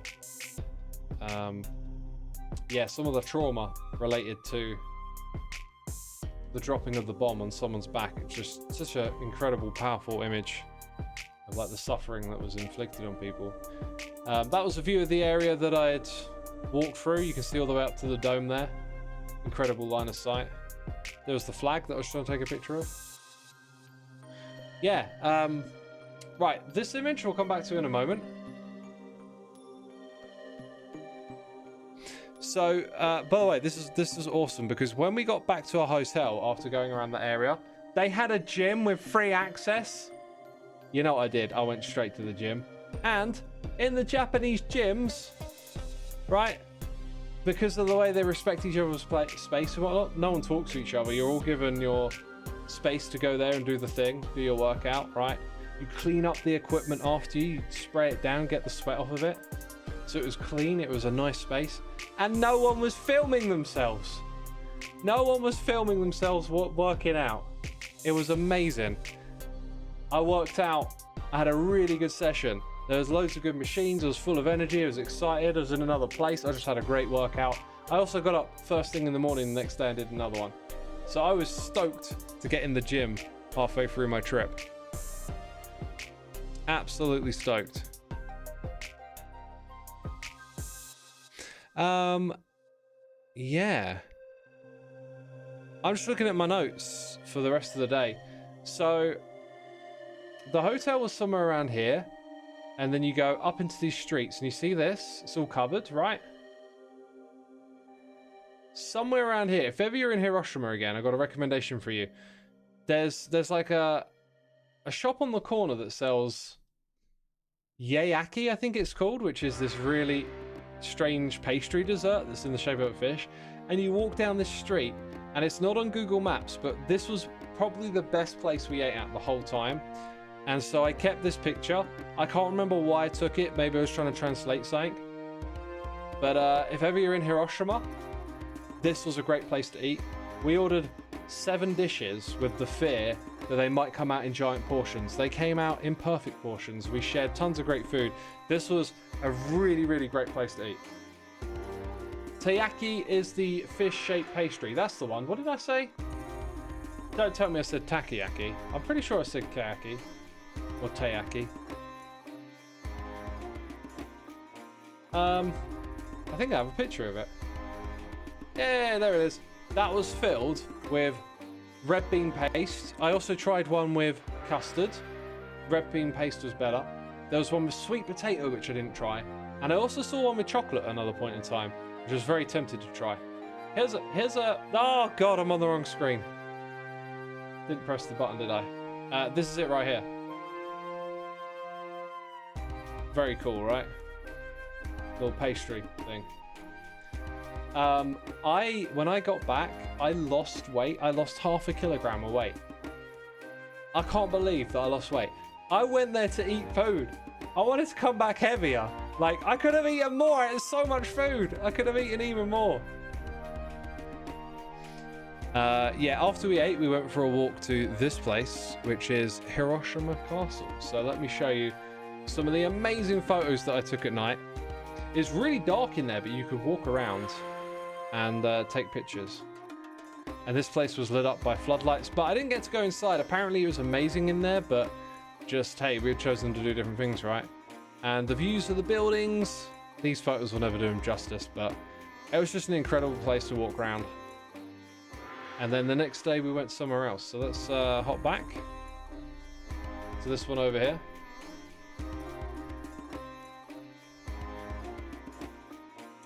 Hiroshima Castle, there it is. Yes, with the moat. I think we entered here and walked like through this bit up to the corner, and then came out and walked all the way around back over here. What's that as well? Great Torii. Oh, there's a shrine out there. Okay. Lots of interesting buildings in this area. It was really built up as well, and if you've got an eye for skyscrapers and you like the architecture and stuff, like there's just loads of interesting buildings that'll catch your eye when you're out here, you know? But yeah, on the next day, this is where things get super interesting. We head to Miyajima Island. In fact, let's just do it from here. So if we zoom out, okay, I think I know where I'm going. So we were kind of in this area, and we get on the public transport, and it goes down and across over these bits. By the way, I'm pretty sure this is reclaimed land here, where they've like carved into the mountains further back and brought the land and dropped it down here. We got on like a ferry after getting the public transport, and it took you down to this big island here. And as you will see at the front here, there's this whole built up area. And look, a torii gate out at sea. And then a temple above the water. I'm so glad you can see this here. Look at it. Right, and then another temple somewhere on the hill. Here it is, behind it. Looking down onto this one. This place was awesome. It was a baking hot day. There are some bustling streets here, absolutely full of street food, and I tried quite a bit here. I had some squid. I had a load of squid on a stick, and I also had some grilled oyster, I believe. Yeah, this was a crazy part of the day, or the whole trip, should I say. Hello, people. Let's go back. I kind of want to get like the street view of these busy shopping streets. That's not one of them. This is like a street behind the shopping street. Yo, Chewy Whiskey Tango! Thanks so much for subscribing. 11 months, my dude. Much appreciated. I hope you're enjoying it. Ah, yes. Okay, I kind of got my bearings a little bit now. I think this is pretty much intersecting with the busy street. Oh, it's all shut! Oh, okay, that makes sense. Well, this was absolutely rammed full of people and there's food all over the place. But, not right now, I guess. So yeah, when you get the ferry over to the island, it's kind of like the Staten Island ferry on New York, right? If you get on that, which is free, you get to see Statue of Liberty and amazing views of New York City. I can't remember if this is free or not, but anyway, amazing views approaching the island. There's the Torii Gate over there. And when you get there, the island is populated with deer that are tame. I didn't know this was a thing. I didn't know tame deer existed. Look. Oh my god. They're so cute and beautiful, and you can pet them, which I didn't do because, I don't know. I had a weird fear that maybe I'd get some sort of disease that I'm unaware of, which I realise is probably quite irrational, and I could have just maybe asked the tour guide about it, but yeah, people were petting them. This is that temple on the hilltop, which I actually went into. It's free to go inside. Actually, no, it wasn't. I think it cost like 100 yen. And then, you know, my pictures aren't great, but this is the temple out on the water. It was a gorgeous, gorgeous building. There's the Torii Gate out in the water. And they're so polite, says Steel Shark. Well, one tried to bite me, and if you had food, I saw quite a few people get bitten. Not crazy bitten, just, you know, nipped at kind of thing. But they were everywhere, man, especially where there was food. They're so cool. I just had no idea that deer could be tame like that, you know. That's a really nice picture, by the way. Something about the color here and the contrast of the Torii Gate. You got this like nice faded color out to the ocean. That was a really nice picture. I went for a hike up the mountain and found this old shrine here as well. And then again, right, going inside that big temple on the hill, the old Japanese art that's like probably faded and worn down by time a fair bit. These pictures like really fascinated me. Here though, you got the netting, which kind of gets in the way on the picture a little bit. Tried to get a picture of the room without anyone in. This was like the quietest it got, so snapped that. And on all sides, you had like amazing views of the local area. So cool. Such a cool place.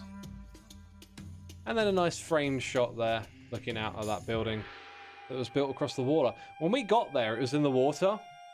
And then the tide went out, which like confused me at first. I was like, when I took a picture of this earlier, it was in water.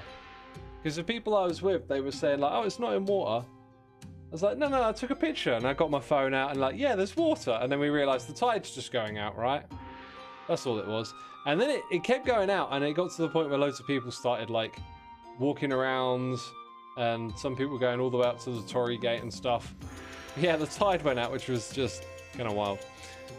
Yo, Smartin1018, thank you ever so much for 109 months. Very much appreciated, my dude. Hope you're enjoying the stream. We got the deer again. Took loads of snaps of the deer. Okay, then in the evening, right, this is crazy story time now. Crazy story time. Gonna go back to Google Earth even. Right, crazy story time. Back in the city, near the station, there's this building here. Now, I want to get across a part of experiencing Japan that I'm still not sure I understand it, but you will be overwhelmed when you're in this place by food options, okay? Everywhere you go up and down the streets, there tends to just be some pictures of food. And then there's buildings, which is like, what is all of this? You don't know. But the longer you're there, you start to figure out some things like 3F, 2F, what could that mean? That's the floor that the thing is on. So it's not uncommon to find food in a building. You go up to the different floors and there's different types of cuisine available, right? Sometimes you go into the basement. There is like food at all the different heights, which is not quite how we do it here in the UK. You would not go up to a building and go up to the 6th floor and find lots of restaurants. But this is just how it is in Japan. It's very dense. And so there's lots of food options, and those food options are vertical.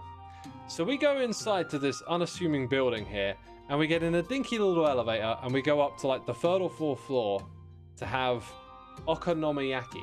I think I said that correctly. Sounds like I said it correctly. Okonomiyaki. Yo, Nightfall, and thank you for 5 months. Howdy X, glad to see you back live on Twitch. Really missed your streams. Dude, I'm back. I'm happy to be back, and I'm glad to have you here with us. Thank you for your continued support.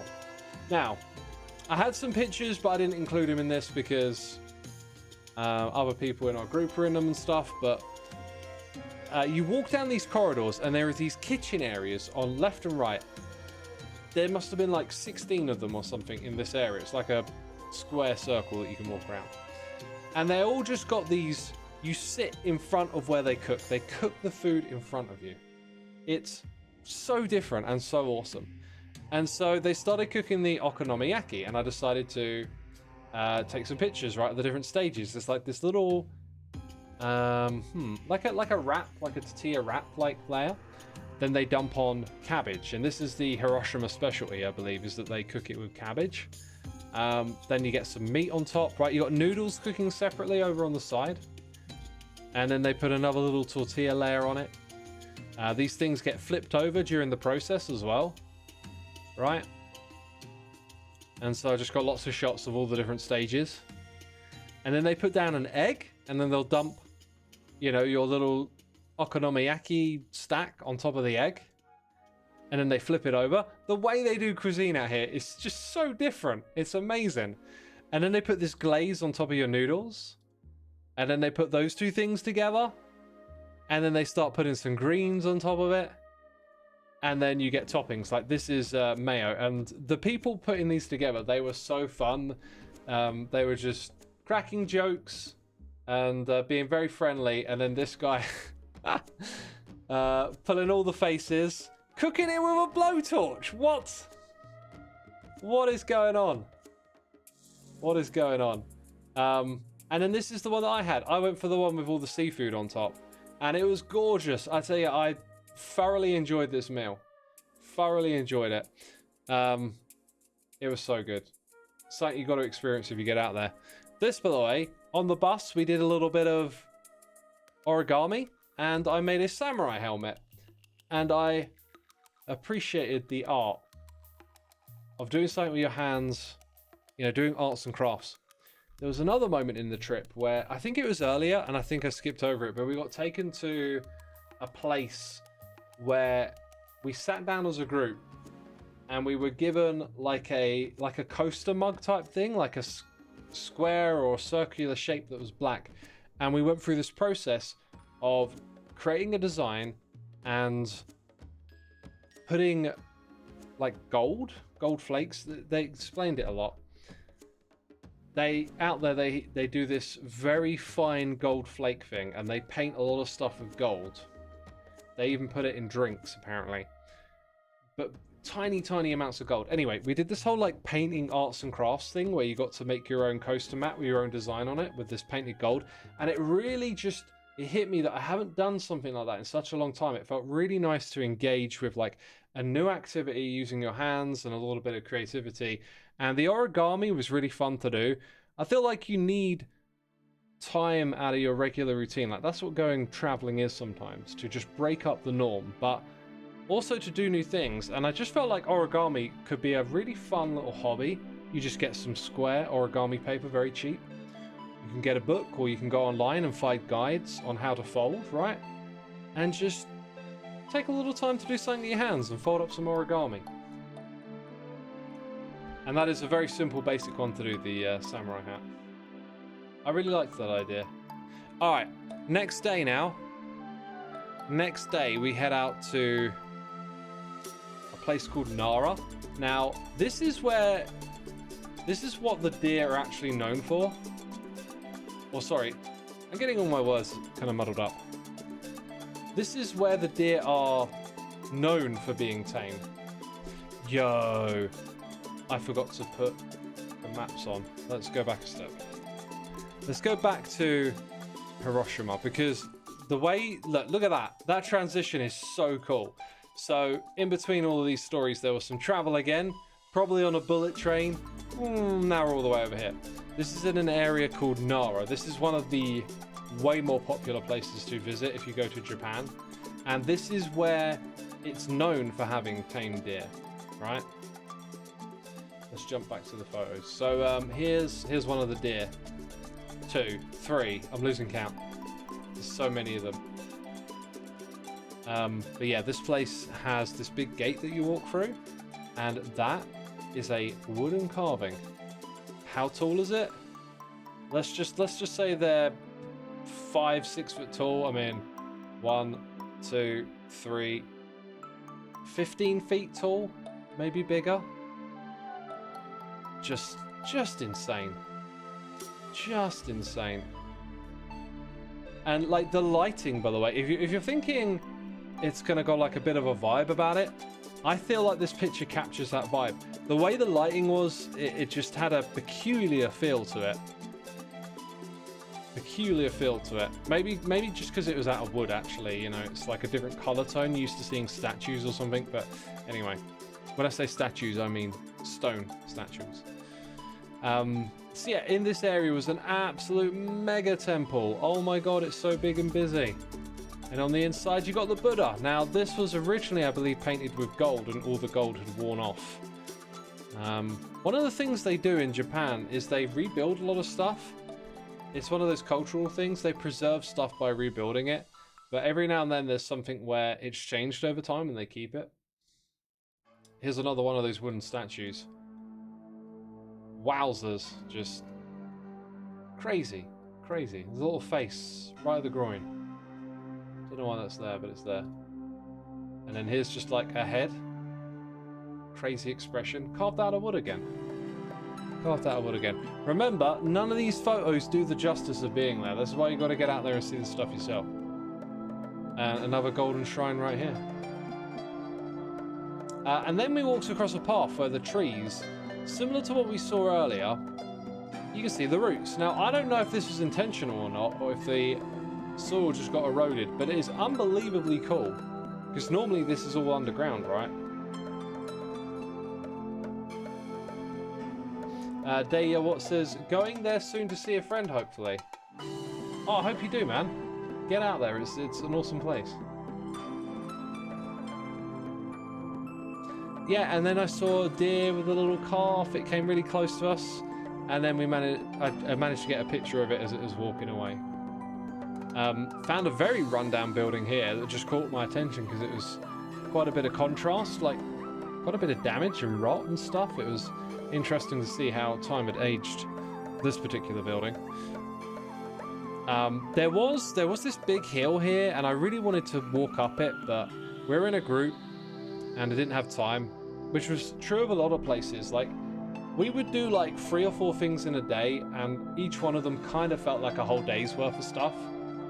But if I go back there, I now know what places I want to visit again, which is kind of like most of them. But here are the deers. Oh, so pretty, posing for a picture, eh? Look at this cute little guy. Oh my god, don't you want to give him a little hug? And yes, a vending machine with an ice cream sandwich.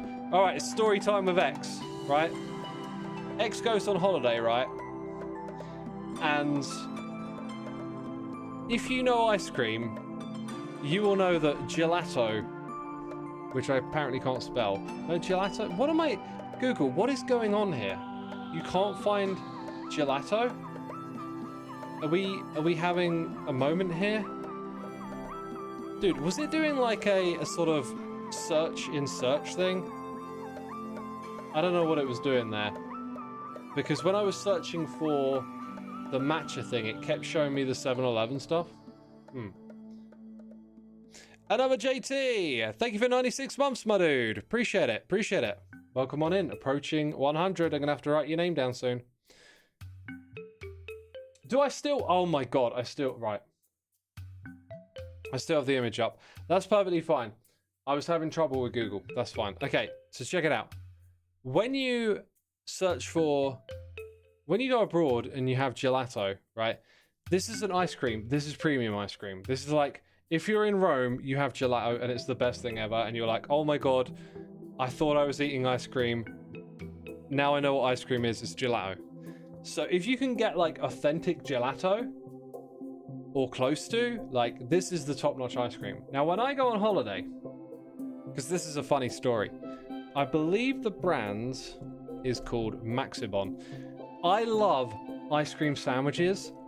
There is something about this that just hits me. And it's mostly because of the left-hand side here. This sort of frozen soft cookie dough and ice cream thing.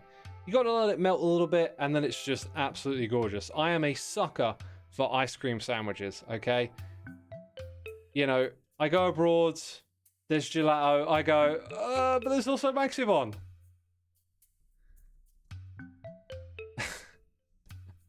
So I had to try these out there in Japan, and I'm sad to say it, but there's one thing that Japan can't do that well, and it's ice cream sandwiches. So Japan, you got to step up your game. This, however, was a really nice one.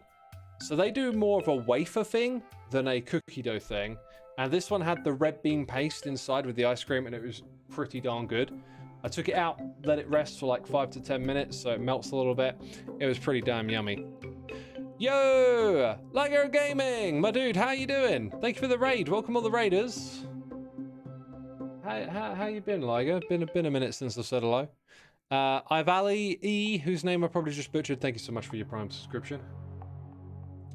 Thank you so much. So yeah, I did try their ice cream sandwiches. There's another one that's like a wafer with a slice of chocolate in the middle that's really good. However, I ate that at the end of a long day of walking. And sometimes the best meals are just when you're really hungry, right? Did X try red bean taiyaki? I did, yes. I had a picture of it from earlier in the stream as well. You have to go to Hokkaido to try very good ice cream. If ever I end up there, I will try the ice cream. Okay, I think we're like jumping forward in time again. Yeah, what day are we on now? Gosh.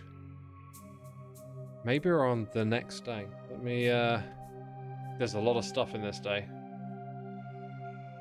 No, we can't be on that day yet. Hang on. Maybe we're at that place. Let me go find it.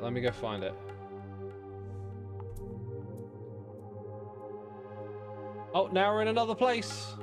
This is it. I went to so many places, it started to become a bit of a blur. Yeah, okay, this is one of the ones I would want to go back to. It was really busy, and I didn't do all of this.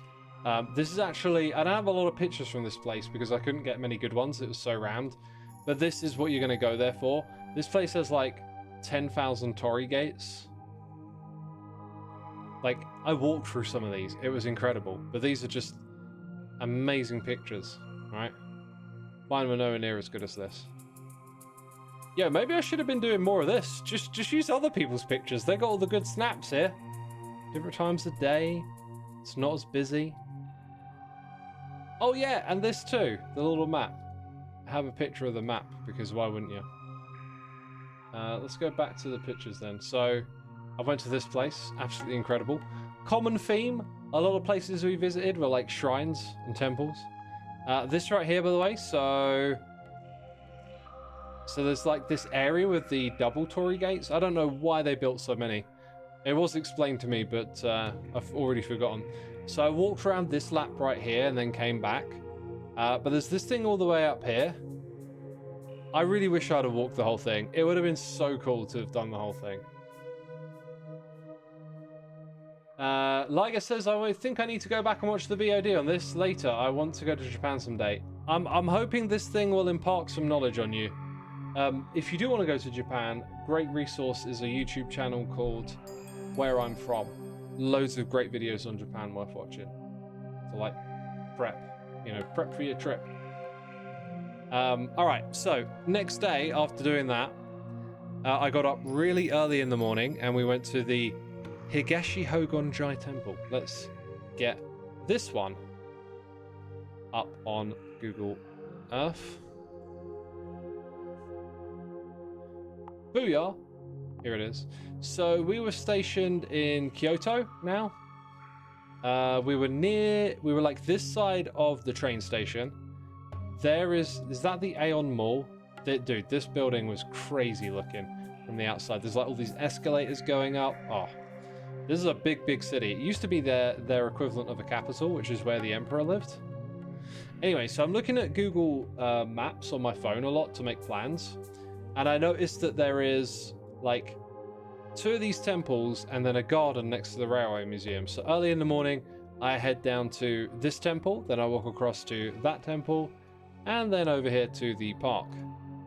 And it was quite a large area, and it wasn't very busy. Look, there was one other dude taking photos, probably at that amazing view, right? And this is at like 6 in the morning, so it's really, really like calm, and people are up early, they're going to work, but look at this, no tourists. Got the place to myself, it felt like. And absolutely gorgeous architecture. On the inside, incredible buildings. You can walk up to the front of them, and there will be like ceremonies going on. I think there was a ceremony going on in this one. And you can visit the shrine, and there's beautiful interiors, all of these buildings that you see like this. Always worth going up to and having a close look. And then as I was walking around, I found some really interesting shrines. Hey look, some fishies in the moat outside. Oh, I think... Have I... Okay, no, this is on the trip to the next shrine, that's why. Yeah, I talked about it earlier about how Japan has zoning laws that allow you to kind of just build whatever you want next to something else. And then every now and then you find like a really old looking building. And then every now and then you find something cool like this little dude. But yeah, then I got to the next temple site, and this had this little cut through area off to the side where I found this. I was just like, whoa, look at that. Get some zooms on this, like beautiful, beautiful coloring. All over the place, just absolutely gorgeous. How could you not appreciate this? And to think, like, if you're Japanese, like this stuff is constantly nearby in your neighborhood. Like, I'm not religious, but I could see myself just in the morning walking to one of those shrines just to appreciate the beauty of them. Kyoto is awesome. Definitely at least 4 or 5 days, says Migas. I think we did 3 days there, and I definitely could have done more.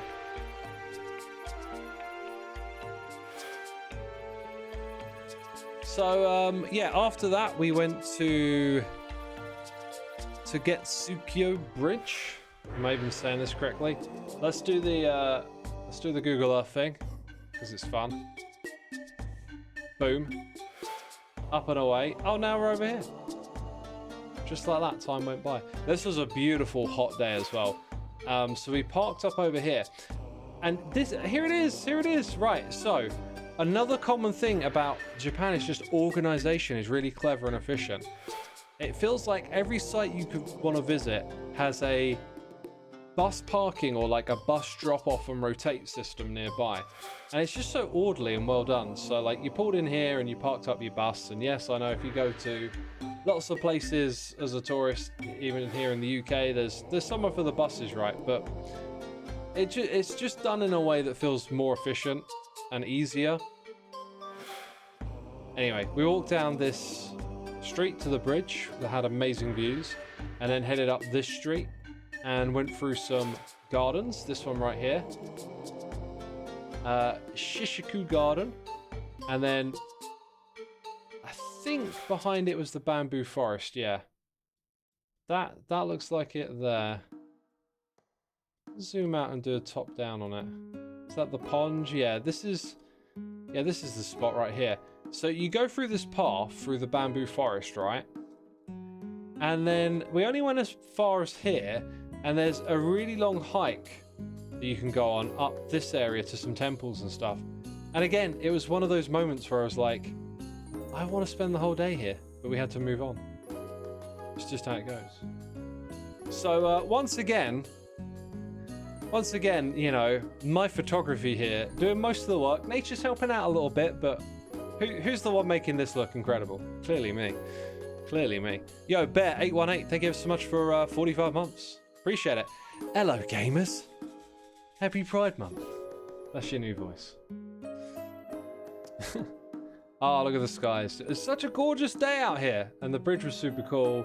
And then, as we're walking on our way to the garden, what is this? Look at these little guys. They look so, like, cheeky and happy and friendly. Like little garden gnomes, except they're little monks. Dude, this is just like, what is this? Like, and the other thing about this is that you find this stuff like on streets. You find little things like this here, there, and everywhere. And it's amazing because you can't have this back home unless it's like in a national park or something. Or not a national park, a English Heritage, National Trust, that kind of thing. You know, because otherwise it gets vandalized. But look at that, just so cool. And then the gardens. Now this is one of the ones where the use of the rocks really starts to pop out. As I zoom in here, though, we're probably gonna lose a little bit of the marvel and the magic, but just the arrangement of these rocks was just something else. It was so gorgeous, and it was a beautiful day, and it was hot, and just appreciating nature. Here's the bamboo forest. That's walking down the path in the middle, which is always very, very busy. And then here's some shots either side of, yeah, just kind of like what it looked like. You know, I hadn't seen a bamboo forest before. I was like, what is the floor like? What, you know, how is it different? Gorgeous. Just gorgeous. And then we moved on to this place, which we're absolutely going to have to get some pictures of, because my pictures were unfortunately terrible, despite this thing being absolutely incredible. So let's head back to Google Earth for a second, and let's also find those gardens. I feel like I'm pulling a blank here. Shouldn't it just be... Oh, there it is. That's the garden. No. That's the garden. So, what do the professional pictures look like? I mean, clearly they're better than mine. I'm not really sure if they're gonna like let you feel the rocks much. Which sounds like a really weird thing to say. But those rocks, the layout of them, they just look incredible. But I think pictures kind of struggle to capture that. Anyway, next spot on our travels, Kinkaku Jai. So boom, now we drive all the way over here. Okay, now this place, these pictures are going to do better than mine. It's painted in gold. Look at that. Oh, that was something else. That was something. What's funny about the first two pictures here is I know exactly where they were taken from, because I took a picture from this angle and then I took a picture from up here as well. Yeah, lots of pictures of the site and the area, but that building right there, something special. Can we get more of it, please? This had gardens around it as well, which also looked gorgeous. Yeah, look at that. Just such a crazy, pretty, beautiful building. And this, by the way, was a place where we got recommended to try these mochi rice cakes that were 150 yen, and they were really good. The absolute cheapest I'd have seen any mochi treat dessert thing. Just run by some little old lady. And yeah, really good value. Alright, after that we went to Nijo Castle. Mochi, yum, says Everstaru. Yeah, like I had legit authentic mochi out there. I tried a bunch of different ones, but the first one that I tried was the best. It's hard to describe, but the sweetness, like when they use sweetness in Japanese food, it is just the right amount for my taste buds. I like way less sugar and stuff. And so you really can enjoy the texture of this like gelatinous rice. It's got this chewy meltiness to it and just the right amount of sweetness. Yeah, and some of it that I tried was just awesome. So I'm just reminding myself of what this place was. Okay, this has a little bit of a story to it because I think it's this building here is pretty much the building or very similar to the show that Disney did recently called Shogun. There's a place that they meet in, and I think it's actually this building, and it has what's called nightingale boards.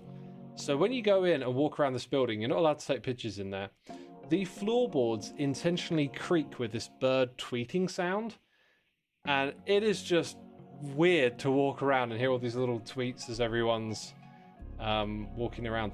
I really enjoyed this though. This is one of my favorite places to visit because I love reading all the information about this building and the choices between the artwork that they painted in the rooms, which I can't show you because I don't have the pictures, unfortunately. Maybe there's some like professional photography that's been allowed on here. But am I seeing the castle itself being labeled as something we can click on like that? Doesn't seem so, does it? It's a very cool moment though. I want to try and make mochi. It's so pricey to buy, says Evstro. I've been looking up how to make it. It's apparently super simple. It's like gelatinous rice flour mixed with water and sugar, and then you know you can make optional stuff like your red bean paste, but the basic thing, supposedly you mix that up, let it set for a while, and then you can even microwave it, which microwaving kind of sounds like a cheap way to do food, but I've also looked up like is it healthy or not to reheat food and microwave stuff, and like microwaving vegetables to cook them retains a lot of their nutrition compared to boiling, which I thought was interesting. I don't know, I kind of look at microwaving a little bit differently now. Anyway, we're back to the site beforehand, and again, just look at this. That captures the rocks right there, doesn't it? The way they've used the rocks there is just stunning. Just stunning. Look at it. You really feel it in this picture, right? They're all over the place. They've all got unique shapes. They're covered in moss. As I zoom in, you know, we lose a lot of quality, but you can get the feel of it here. I love this. And we were being rushed around, and a couple of times I had this feeling of like, I want to sit down here. I want to just like sit for a while and take this in. Like this would be a great place to just like have a hot drink and a snack and hang out for like an hour. That's something I want to do when I go back, is to make sure that I visit somewhere beautiful and spend a couple of hours in that space. And then from the corner of the castle wall, I took a picture back over the area. Just kind of giving you an idea, because there's always skyscrapers and tall buildings off in the distance. Anyway, walking around the rest of this site, more beautiful gardens, just overwhelmed by how pretty they were. And how well looked after all of this stuff was, you know. Look at these trees right here. They're so crazy. They've been grown like dead vertical, and then they have like a circular little blossom on the top. That is some gardening curation right there, if I've ever seen it. That was Nijo Castle, which brings us to the next day. This was I believe our free day. Oh my god, we're getting like close to the end of the holiday. It's crazy. I think this is... No, this is something from the day before, right? Maybe I missed something on my list. Now I'm not so sure. Yeah, this is somewhere not on my list. I think I missed something or messed it up here. This place I didn't get a lot of good snaps because it was very busy, as you can see here, but it was kind of incredible. So the temple is like over a drop, and there's these big wooden structures, and you can actually like walk down a staircase and be in and amongst these trees, and there's like a whole area down there. You just don't see it from up here. This spot was, yeah, kind of difficult to capture, but yeah, you can see more of that here. It was very, very busy, and there were lots of Japanese people in the kimonos coming to take pictures and stuff. And I felt, as a tourist, a little bit like I was invading on their space, because it was clearly like part of their culture. It was ritualistic, but everyone seemed fine with it, with lots of tourists being here. And I later learned that they actually are welcoming of tourists in these spaces. They want to show off being Japanese, and they like it when you participate in their rituals. So like there's Camino rental shops so that you can put them on and kind of experience the Japanese thing. It's really interesting how different the culture is, how respectful it is, and how accommodating it is of foreigners.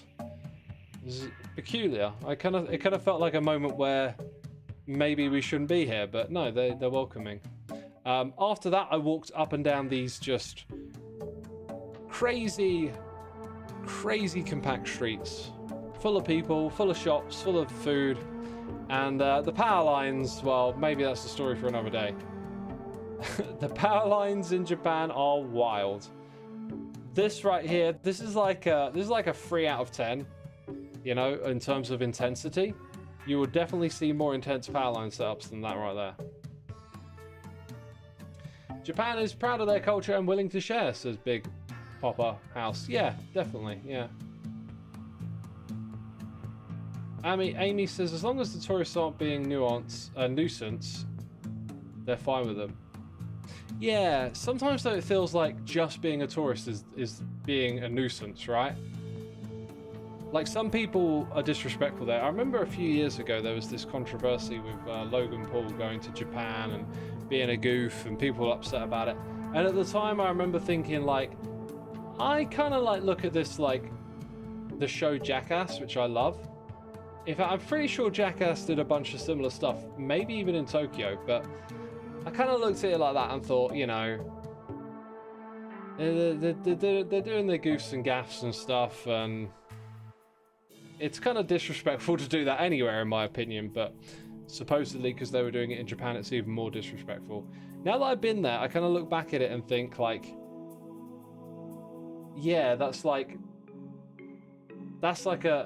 another level of obnoxiousness, right? There's been an influx of nuisance streamers lately, says Amy. Yeah, there it is. So that was them being a nuisance, right? So I kind of feel like as a tourist somewhere, you can just be a tourist and be a nuisance. You know, because some people don't like tourists. I remember going to Rome and seeing graffiti on the wall that said, "Tourists go home." And I was like, yeah, that's kind of what we do. Eventually we go home. But like, some people don't like tourists being there. But then there's like tourists who go somewhere and they're like, hey, I'm somewhere different, I'm going to be a goose and cause a ruckus or whatever.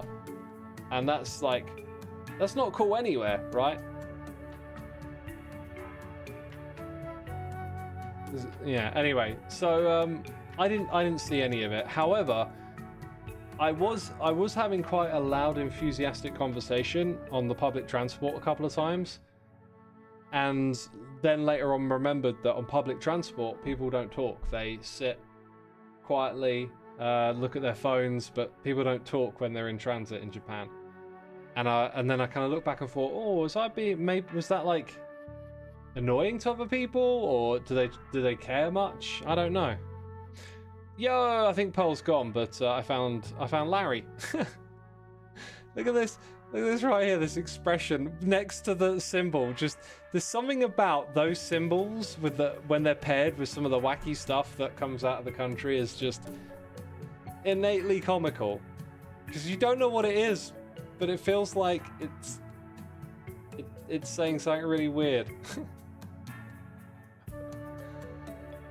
Oh, that's such a great time. This was in a shop called Don Cuomo or something like that. It was a very strange and overwhelming experience where the shop is, I think, intentionally designed to be disorienting and cramped and narrow. I think there's like some psychological effect they're trying to impose on you while you shop. All right, so this is now, I believe, our free day. We went to this place called the Nishi Market. So this was the day when it rained and you had no tour guide or anything like that. You got to go do your own thing. So we got to use the public transport, which was really easy to use. The public transport was just so easy to follow, especially when you got Google, you know, in your pocket telling you the way. The Nishi Market was this really cramped street that's covered, full of like stalls and stuff, and I really should have got some food. There was teriyaki skewers, and that was on my list to try, and I didn't because I just had breakfast. This is one of the things, because we were on this like schedule of moving around a lot, like I kind of like ate when I could, and sometimes it was like I just eaten and now we're at street food again. And so I didn't eat as much food as I, well, wanted to. And then I came back home and found out I lost weight while I was there. I'm just like, no, I needed to have eaten more. There was also a mochi store. And again, I just had breakfast, so like, I didn't have anything. But then it was ages till I ate again because we went off to a museum, which was somewhere on this block. It might just show us if I zoom in on the right spot. I don't think it's going to show me. So yeah, I really should have upped the amount of stuff I was eating. Anyway, so we went to a little nearby museum. We're using the umbrellas. I learned that they got umbrella locks at places you visit. It's so good. You don't have to pay to use it. Like, you get a key and then you give it back. They wouldn't do that in the UK because people would steal the keys. Oh, it was so pleasant out there. Anyway, we ended up going to the Museum of Kyoto and then the Kyoto National Museum. This one you're not allowed to take photos in except of this. And this was in a room with 5 big statues of the Buddha. It was awesome. And this like wooden thing here with like the Buddha face. What is it? I don't know. It's amazing. It's what it is. Absolutely amazing. So if you're in Kyoto, I'd say it's a pretty good spot to visit. Maybe not one of the best museums I've been in. Very busy. Not quite as much stuff to look at, it felt like. But yeah, that was in this spot here, and I don't know if any of these pictures will show us the inside. But the room of the 5 Buddhas is kind of superb. If I search for it here, are we gonna? Oh, look, there is pictures. Wait, what's this? Was this in Kyoto? Oh my god. I should have gone and seen that. This is kind of it. Arranged differently. It's actually, I don't know. Yeah, that is it, but just completely different lighting. Completely different lighting. But yeah. So much cool stuff I saw out here. Could go on about it for hours, which is literally what I've been doing, so you know. Big Pop asks, as I find it interesting when French language ads pop into the middle of an ad run. Being Canadian, I should be more accustomed to the French. Well, there's a part of Canada where they just speak French, right? Alright, so after that we went to the Kyoto Railway Museum, which was really surprisingly awesome. I think we're gonna have to go with the commercial pictures though, but I did take this one picture. What I really liked about this is it showed you how they build the train tracks like in a direction and add stations, I believe these are, or maybe they're just portions of the track, but you can see it like year by year, the progression that they made and how the whole country got like connected over time. That was a really cool picture that I snapped. But let us now, let's go over here. Kyoto Railroad Museum. So there was this park that I visited a couple of times. In fact, what did I do? I visited the temples. I showed you lots of pictures of these. And then after I headed over to this park, once again, it's clean. Oh, public toilets, by the way. Everywhere you go, public toilets, and guess what? They don't get vandalized. So they're clean, they're well looked after. It's just ridiculous how the culture can elevate such simple things. But yeah, I walked around this park a couple of times.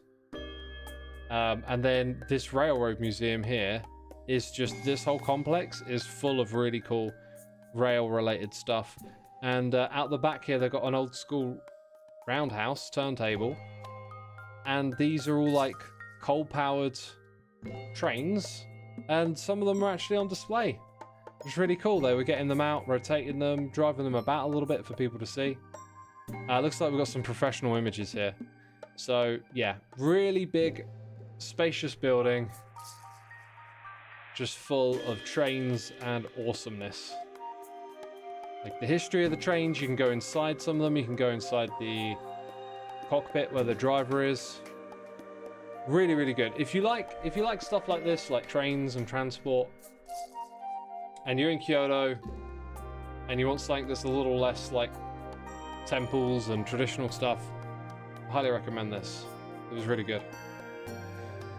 That's what we did on our free day, and then we went to this district called Gaion, which is where the geishas live and work, or did. And it's really, really beautiful down these streets. I'm not specifically sure which streets it is from this view up here, but it was a really cool spot to visit. I think I got a couple of photos here.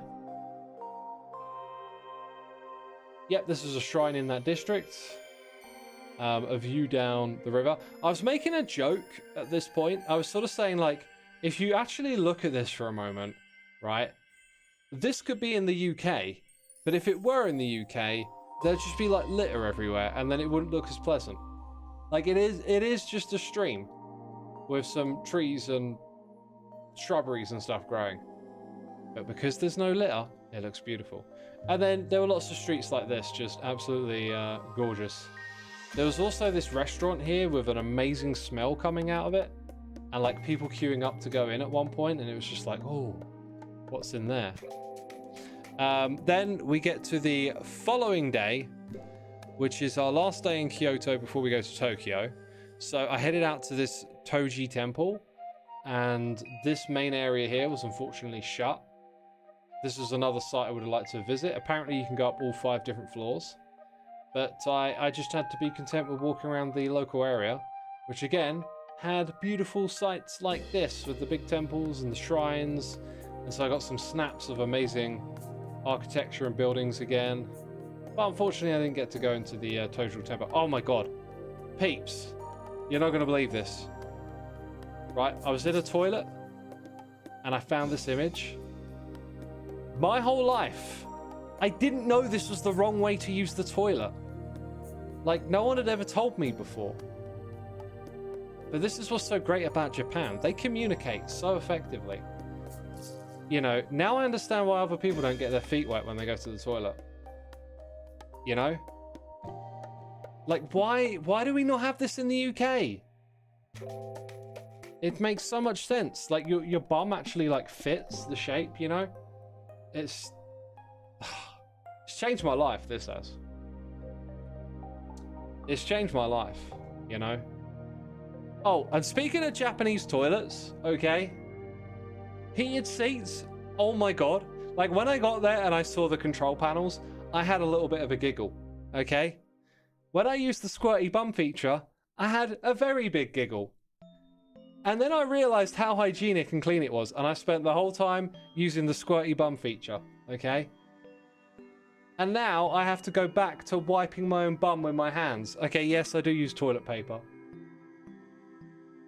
But cleaning your bum with water, with the squirty water, makes so much sense. It is so much cleaner and more hygienic. Get a bidet. I kind of want one.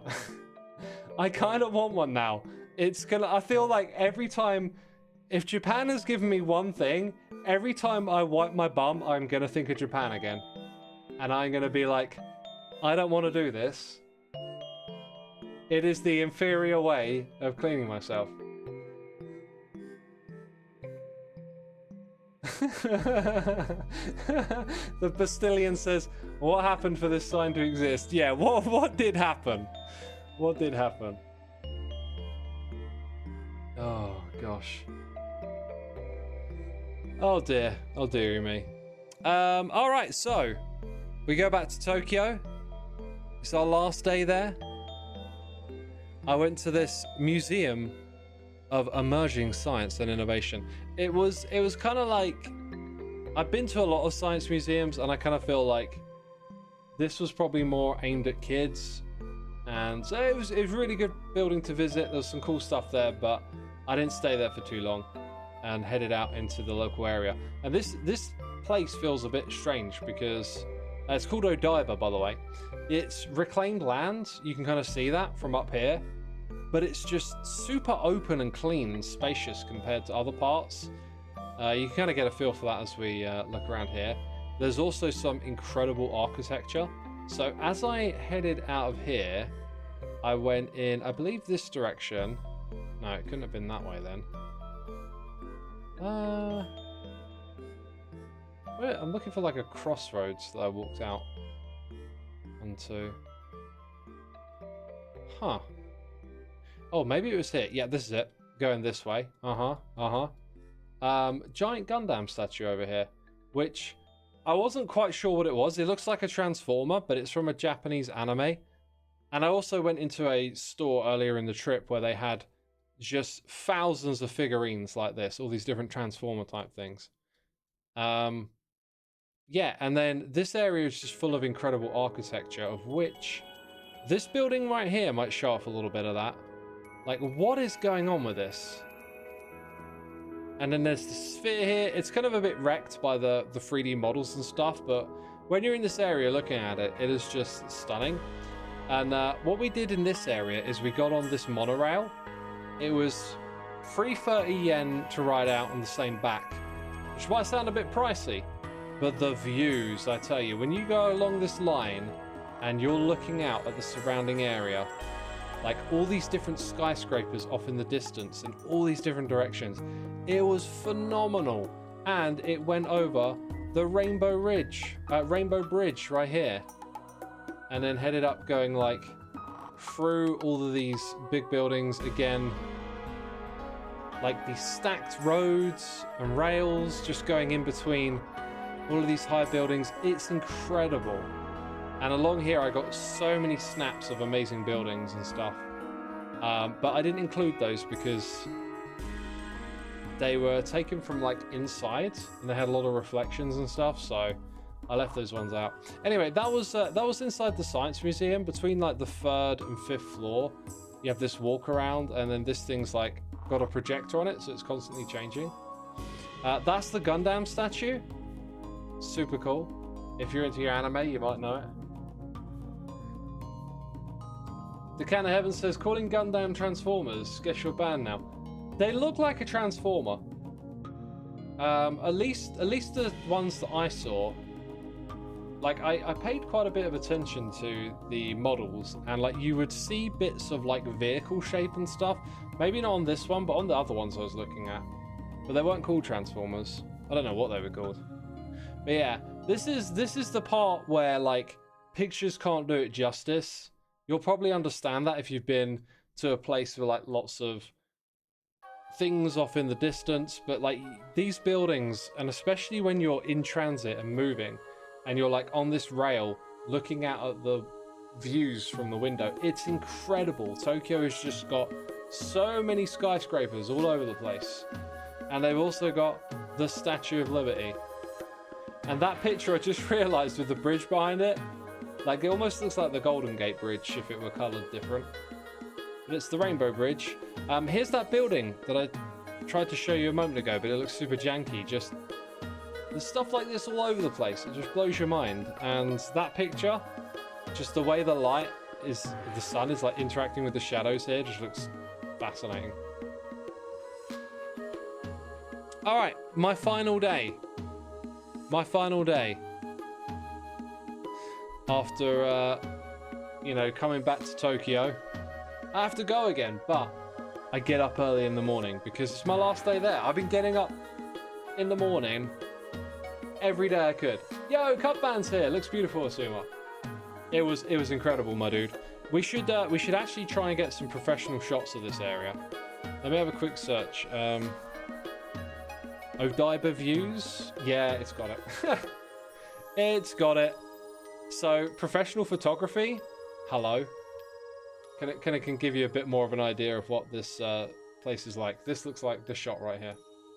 Let's not go to another website. Yeah. Just... this place was so cool. This place was so cool. Final day, right? Got to get up early. The Tokyo Tower is in walking distance. It's like 20 minutes that way down the street. So I walk all the way down the street to see this. But, you know, I was cutting things fine a little bit with the time, so I didn't go up it, but I really would have liked to. This is the old viewing platform because the Tokyo Skytree has kind of replaced it. But it's in a really nice area. It's got lots of parks around it and stuff, so I had a wander around there. And again, like everywhere you go, there's like nature spots, you know, trees, but then the skyscrapers in the background. It's so cool. And then I found this, which is what you do when you go to Tokyo. You wander around and you're like, oh my god, beautiful shrine, crazy carved statues. What is going on here? I had to go and get a close-up of each of these. And then this was a very, like, well looked after shrine with, like, very bright paint on the stone carvings. Kind of quite different from a lot of other shrines, really. And then this beautiful building right here. Now, when I went inside of this one, this room blew my mind, but for some reason, the picture doesn't capture what's going on here. The room is a lot darker than it is in this picture. There's a lot of black gold going on, and the way that all this gold popped out, it had a real, like, mystique to it. But for some reason, when I took the picture, like, it just did not come out the same way as being in the room, which is a bit of a shame, and a reason why I'm thinking maybe getting a proper camera would be a little bit better for this traveling and taking pictures. Tokyo Tower's over there. This building looks absolutely gorgeous. Got some of our statues again, looking incredible.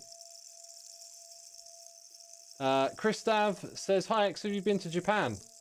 No, I'd love to go there though. You know, maybe one day. Who knows? Tokyo Tower. So this garden, by the way, is like elevated. It's kind of like higher up than the ground level by a couple of stories. So it's like another strange moment to step out into and like look around. And as you're walking along, all the skyscrapers are like slowly moving between each other. And then as I was taking this picture, these two guys come out and I'm like, oh, a couple of Japanese businessmen walking to work. Like this will maybe say something in the picture. They looked very American as they walked past. They look like some, I don't know, they're here on business, right? Anyway, that was a fun little moment. Yeah, look, just everywhere you go, this place is beautiful, and it's really simple. It's like no vandalism, no graffiti, no litter. These three things make an incredible difference. Also, some of the layouts of the cities and the streets and stuff help with that as well. All right, this thing right here. Remember I said that we did this arts and crafts thing where we went in and we made our own little plaque.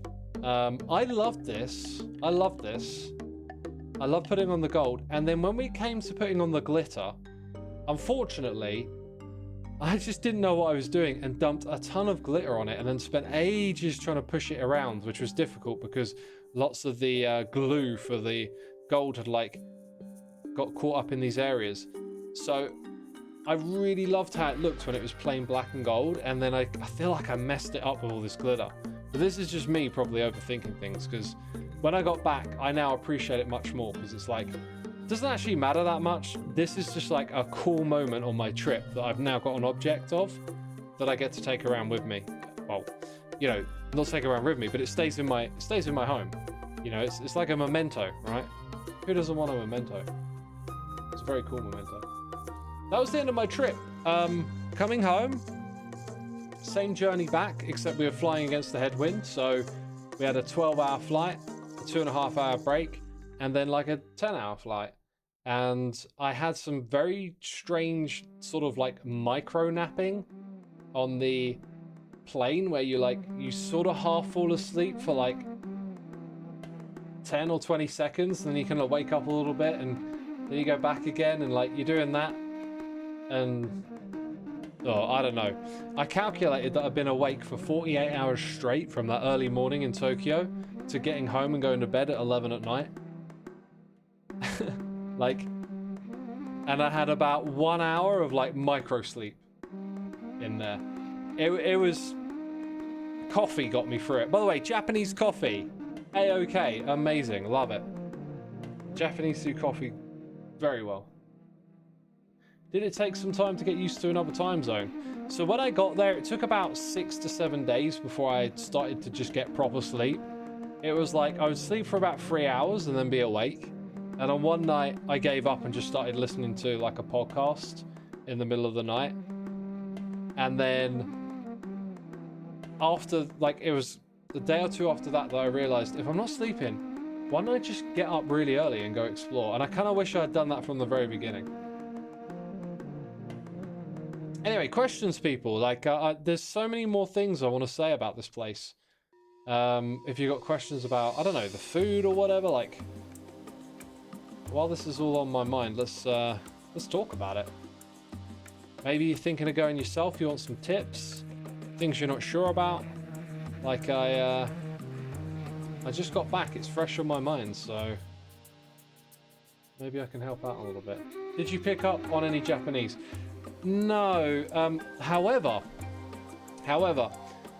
when you go to like a shop to buy stuff and check out, the way they do service, they're unbelievably friendly, and the tone they speak in is so welcoming. And there's like these rhythms to what they say, but because I'm not quite sure what they're saying, it's hard for me to repeat it. But I would say arigato, like make eye contact, arigato, smile, you know, you let them know thank you, even though I'm probably butchering this word. And then sometimes they would say something back to you like arigato dominas or something.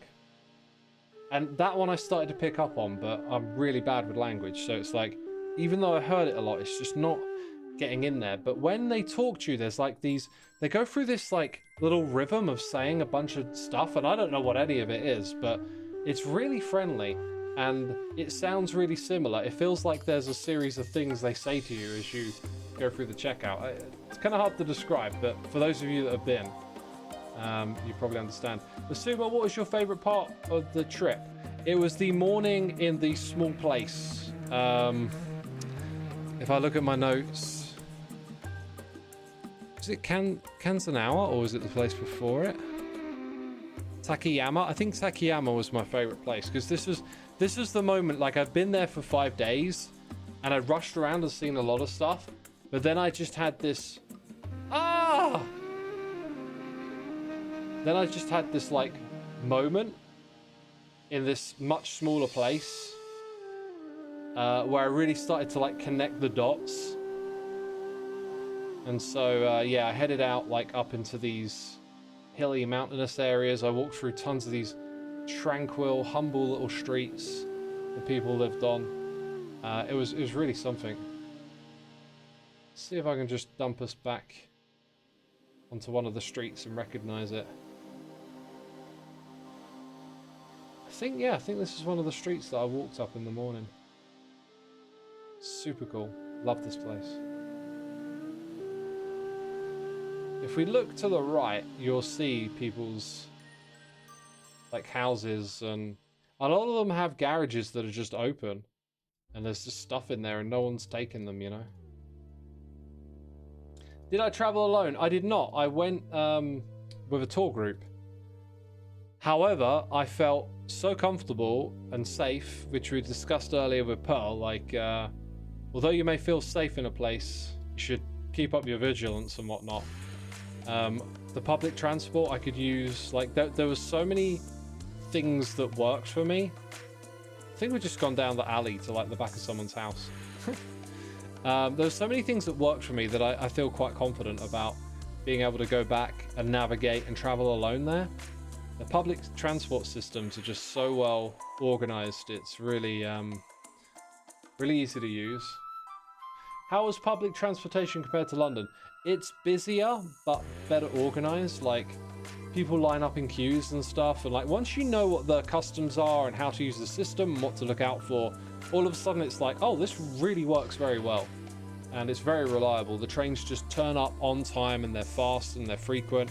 Yo, Mixanu, thank you for 27 months. You didn't get the stream notification. Well, the VOD will save me later. By the way, the VOD's going to go on the xisumasays channel because that's where I feel like I should put this sort of like travel vloggy thing, you know. How much did you walk? I feel like I would be extra sore seeing these roads. I would say the first few days was like around 10 to 15,000. Then when I started doing my morning walks, I was getting like easily over 30,000 steps every day. And one day, according to my Fitbit, I almost burned 5,000 calories in a day, which is, yeah, I don't think I saw this when I was here. No, I must have seen this at some point, probably from the other side of that bridge. Yeah. Any severe culture shocks? Not really. Most of the time it was like, what was different made sense to me. Emilia Nort says trains coming on time impossible. No, seriously, like, it is so well organized. When you get on the bullet train, like, everyone gets in and out of the train in 90 seconds and then it's off. It's just so well organized there. Isn't it warm there now? Yeah, so this period is like really warm, and then it's going to get really rainy, and like over the next month it will be like peak rain and warm.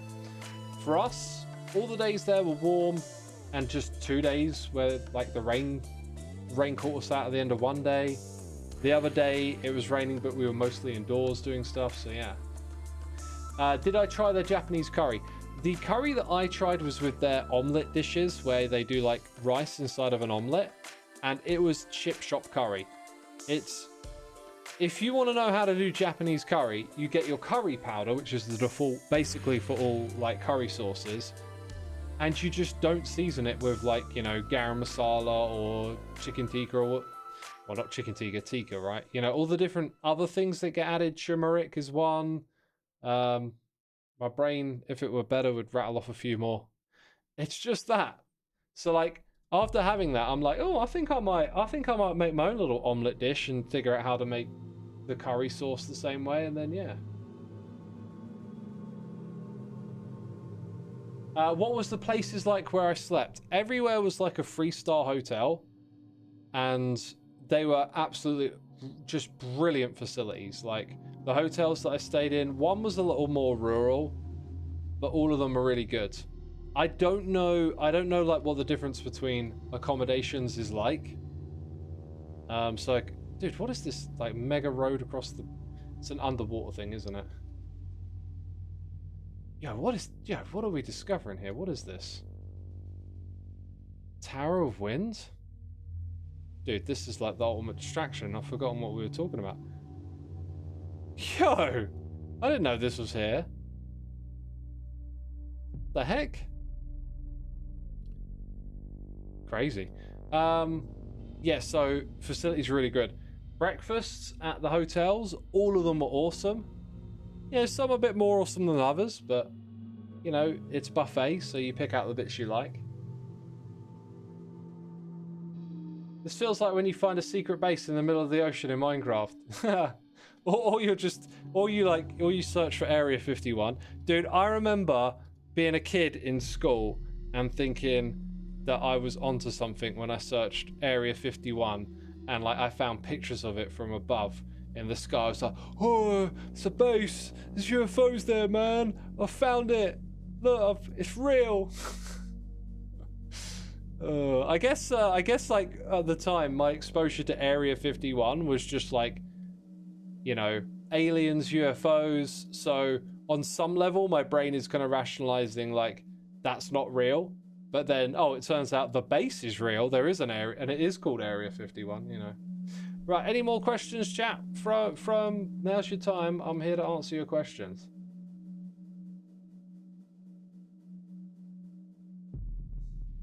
I am here to answer your questions, so throw them in chat. Also, Foofy32, thank you for 31 months. Hey, glad to see you home now, but it's so cool you went to Japan. Did you kind of road trip around the country? Yeah, pretty much. Sometimes on bus, a lot of time on the bullet train. Would you visit any other Asian countries in the future? I would love to go to, let's see, like I'm pretty much down to go to anywhere, but it's like what places draw me and why. Like I feel like South Korea, the food would be great, but like I need to know more about what there is to see, and I'm sure it's going to be awesome. China, I really think I'd like to go to China. I think that would be I'm pretty sure China would be full of amazing historical stuff. Then places like Vietnam, Cambodia, I'm aware of like the natural beauty. I'm not so aware of like cultural stuff, and historically speaking, you know, the Vietnam War, but like I'm sure the cuisine will be great, but like I'm not sure what it is that's there that I should go see, if that makes sense. So like China, the Great Wall of China, I would love to go walk part of the Great Wall of China. So that would be an example. Like if I jump around to other places, My brain is quite slow. Like there's lots of unique places. Okay, Germany. I really want to go to Germany. I want to go to some of their war museums and places like Auschwitz. Um, I could definitely come up with like I bet there's a bunch of historical stuff in Nuremberg that would be super interesting to see. Because I'm fascinated by like World War One and World War Two. France, Germany, all the other countries involved, I'm aware they have like places and museums of significance to that. So that's like a thing that like comes to mind. Russia, it'd be like Moscow for the city. Capital cities, I think, are another thing. You know, we know a lot of famous capital cities and aware of some of the things that are there. But yeah, like certain parts of the world, I'm just not sure what there is to go and do and see. If I were to come to this part of the world, Peru, for example, apparently this is the place to see the sky at night with the least amount of light pollution. It's some of the best places to see that. So, Brazil, maybe see the Amazon rainforest, right? Like, but then if we go back to the original question, I'm not massively sure about this region right here. Like, what are the things to go do and see? But you know, you would research, right? You want to live in Korea, you love the culture and music and food there. Awesome. Did I get any building inspiration from Minecraft?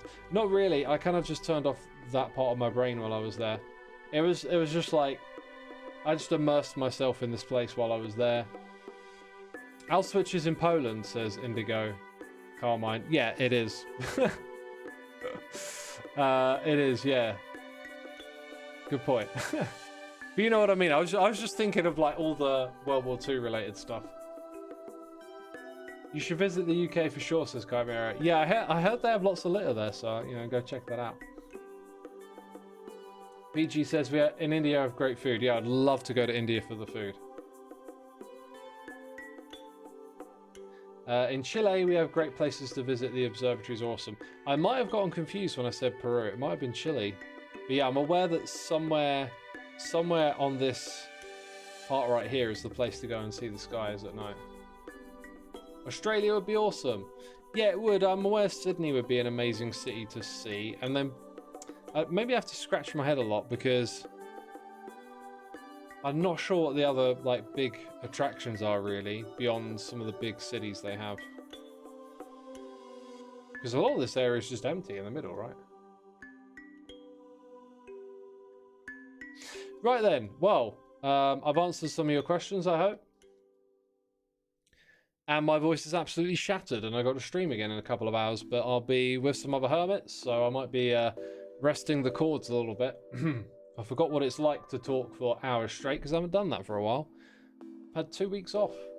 So for all you peeps supporting me here on Twitch, I appreciate it because you enable me to do incredible things like this and go see other parts of the world. So I appreciate your support. And you know, the next trip that I go on, will I do something like this when I get back? I don't know. I don't plan on doing it. It's like I go out there to enjoy myself, and then when I got back, I was just like, oh, I could totally do this using Google Earth. So I don't know what part of the world I'll go to next, but I've got to go out and see more of it, right? Like, dude, look, I went from all the way. Can't even find it. All the way there. Whoosh. Not in this particular direction. Down to this place. God, the world's massive, isn't it? It's absolutely massive. I'm going to end my stream here. I'm going to go cook some food, and then I'll be back for another stream in the evening. Hope you all have been entertained. Have a great rest of your day, and I'll see you again for some Hermitcraft. Take care. Bye-bye.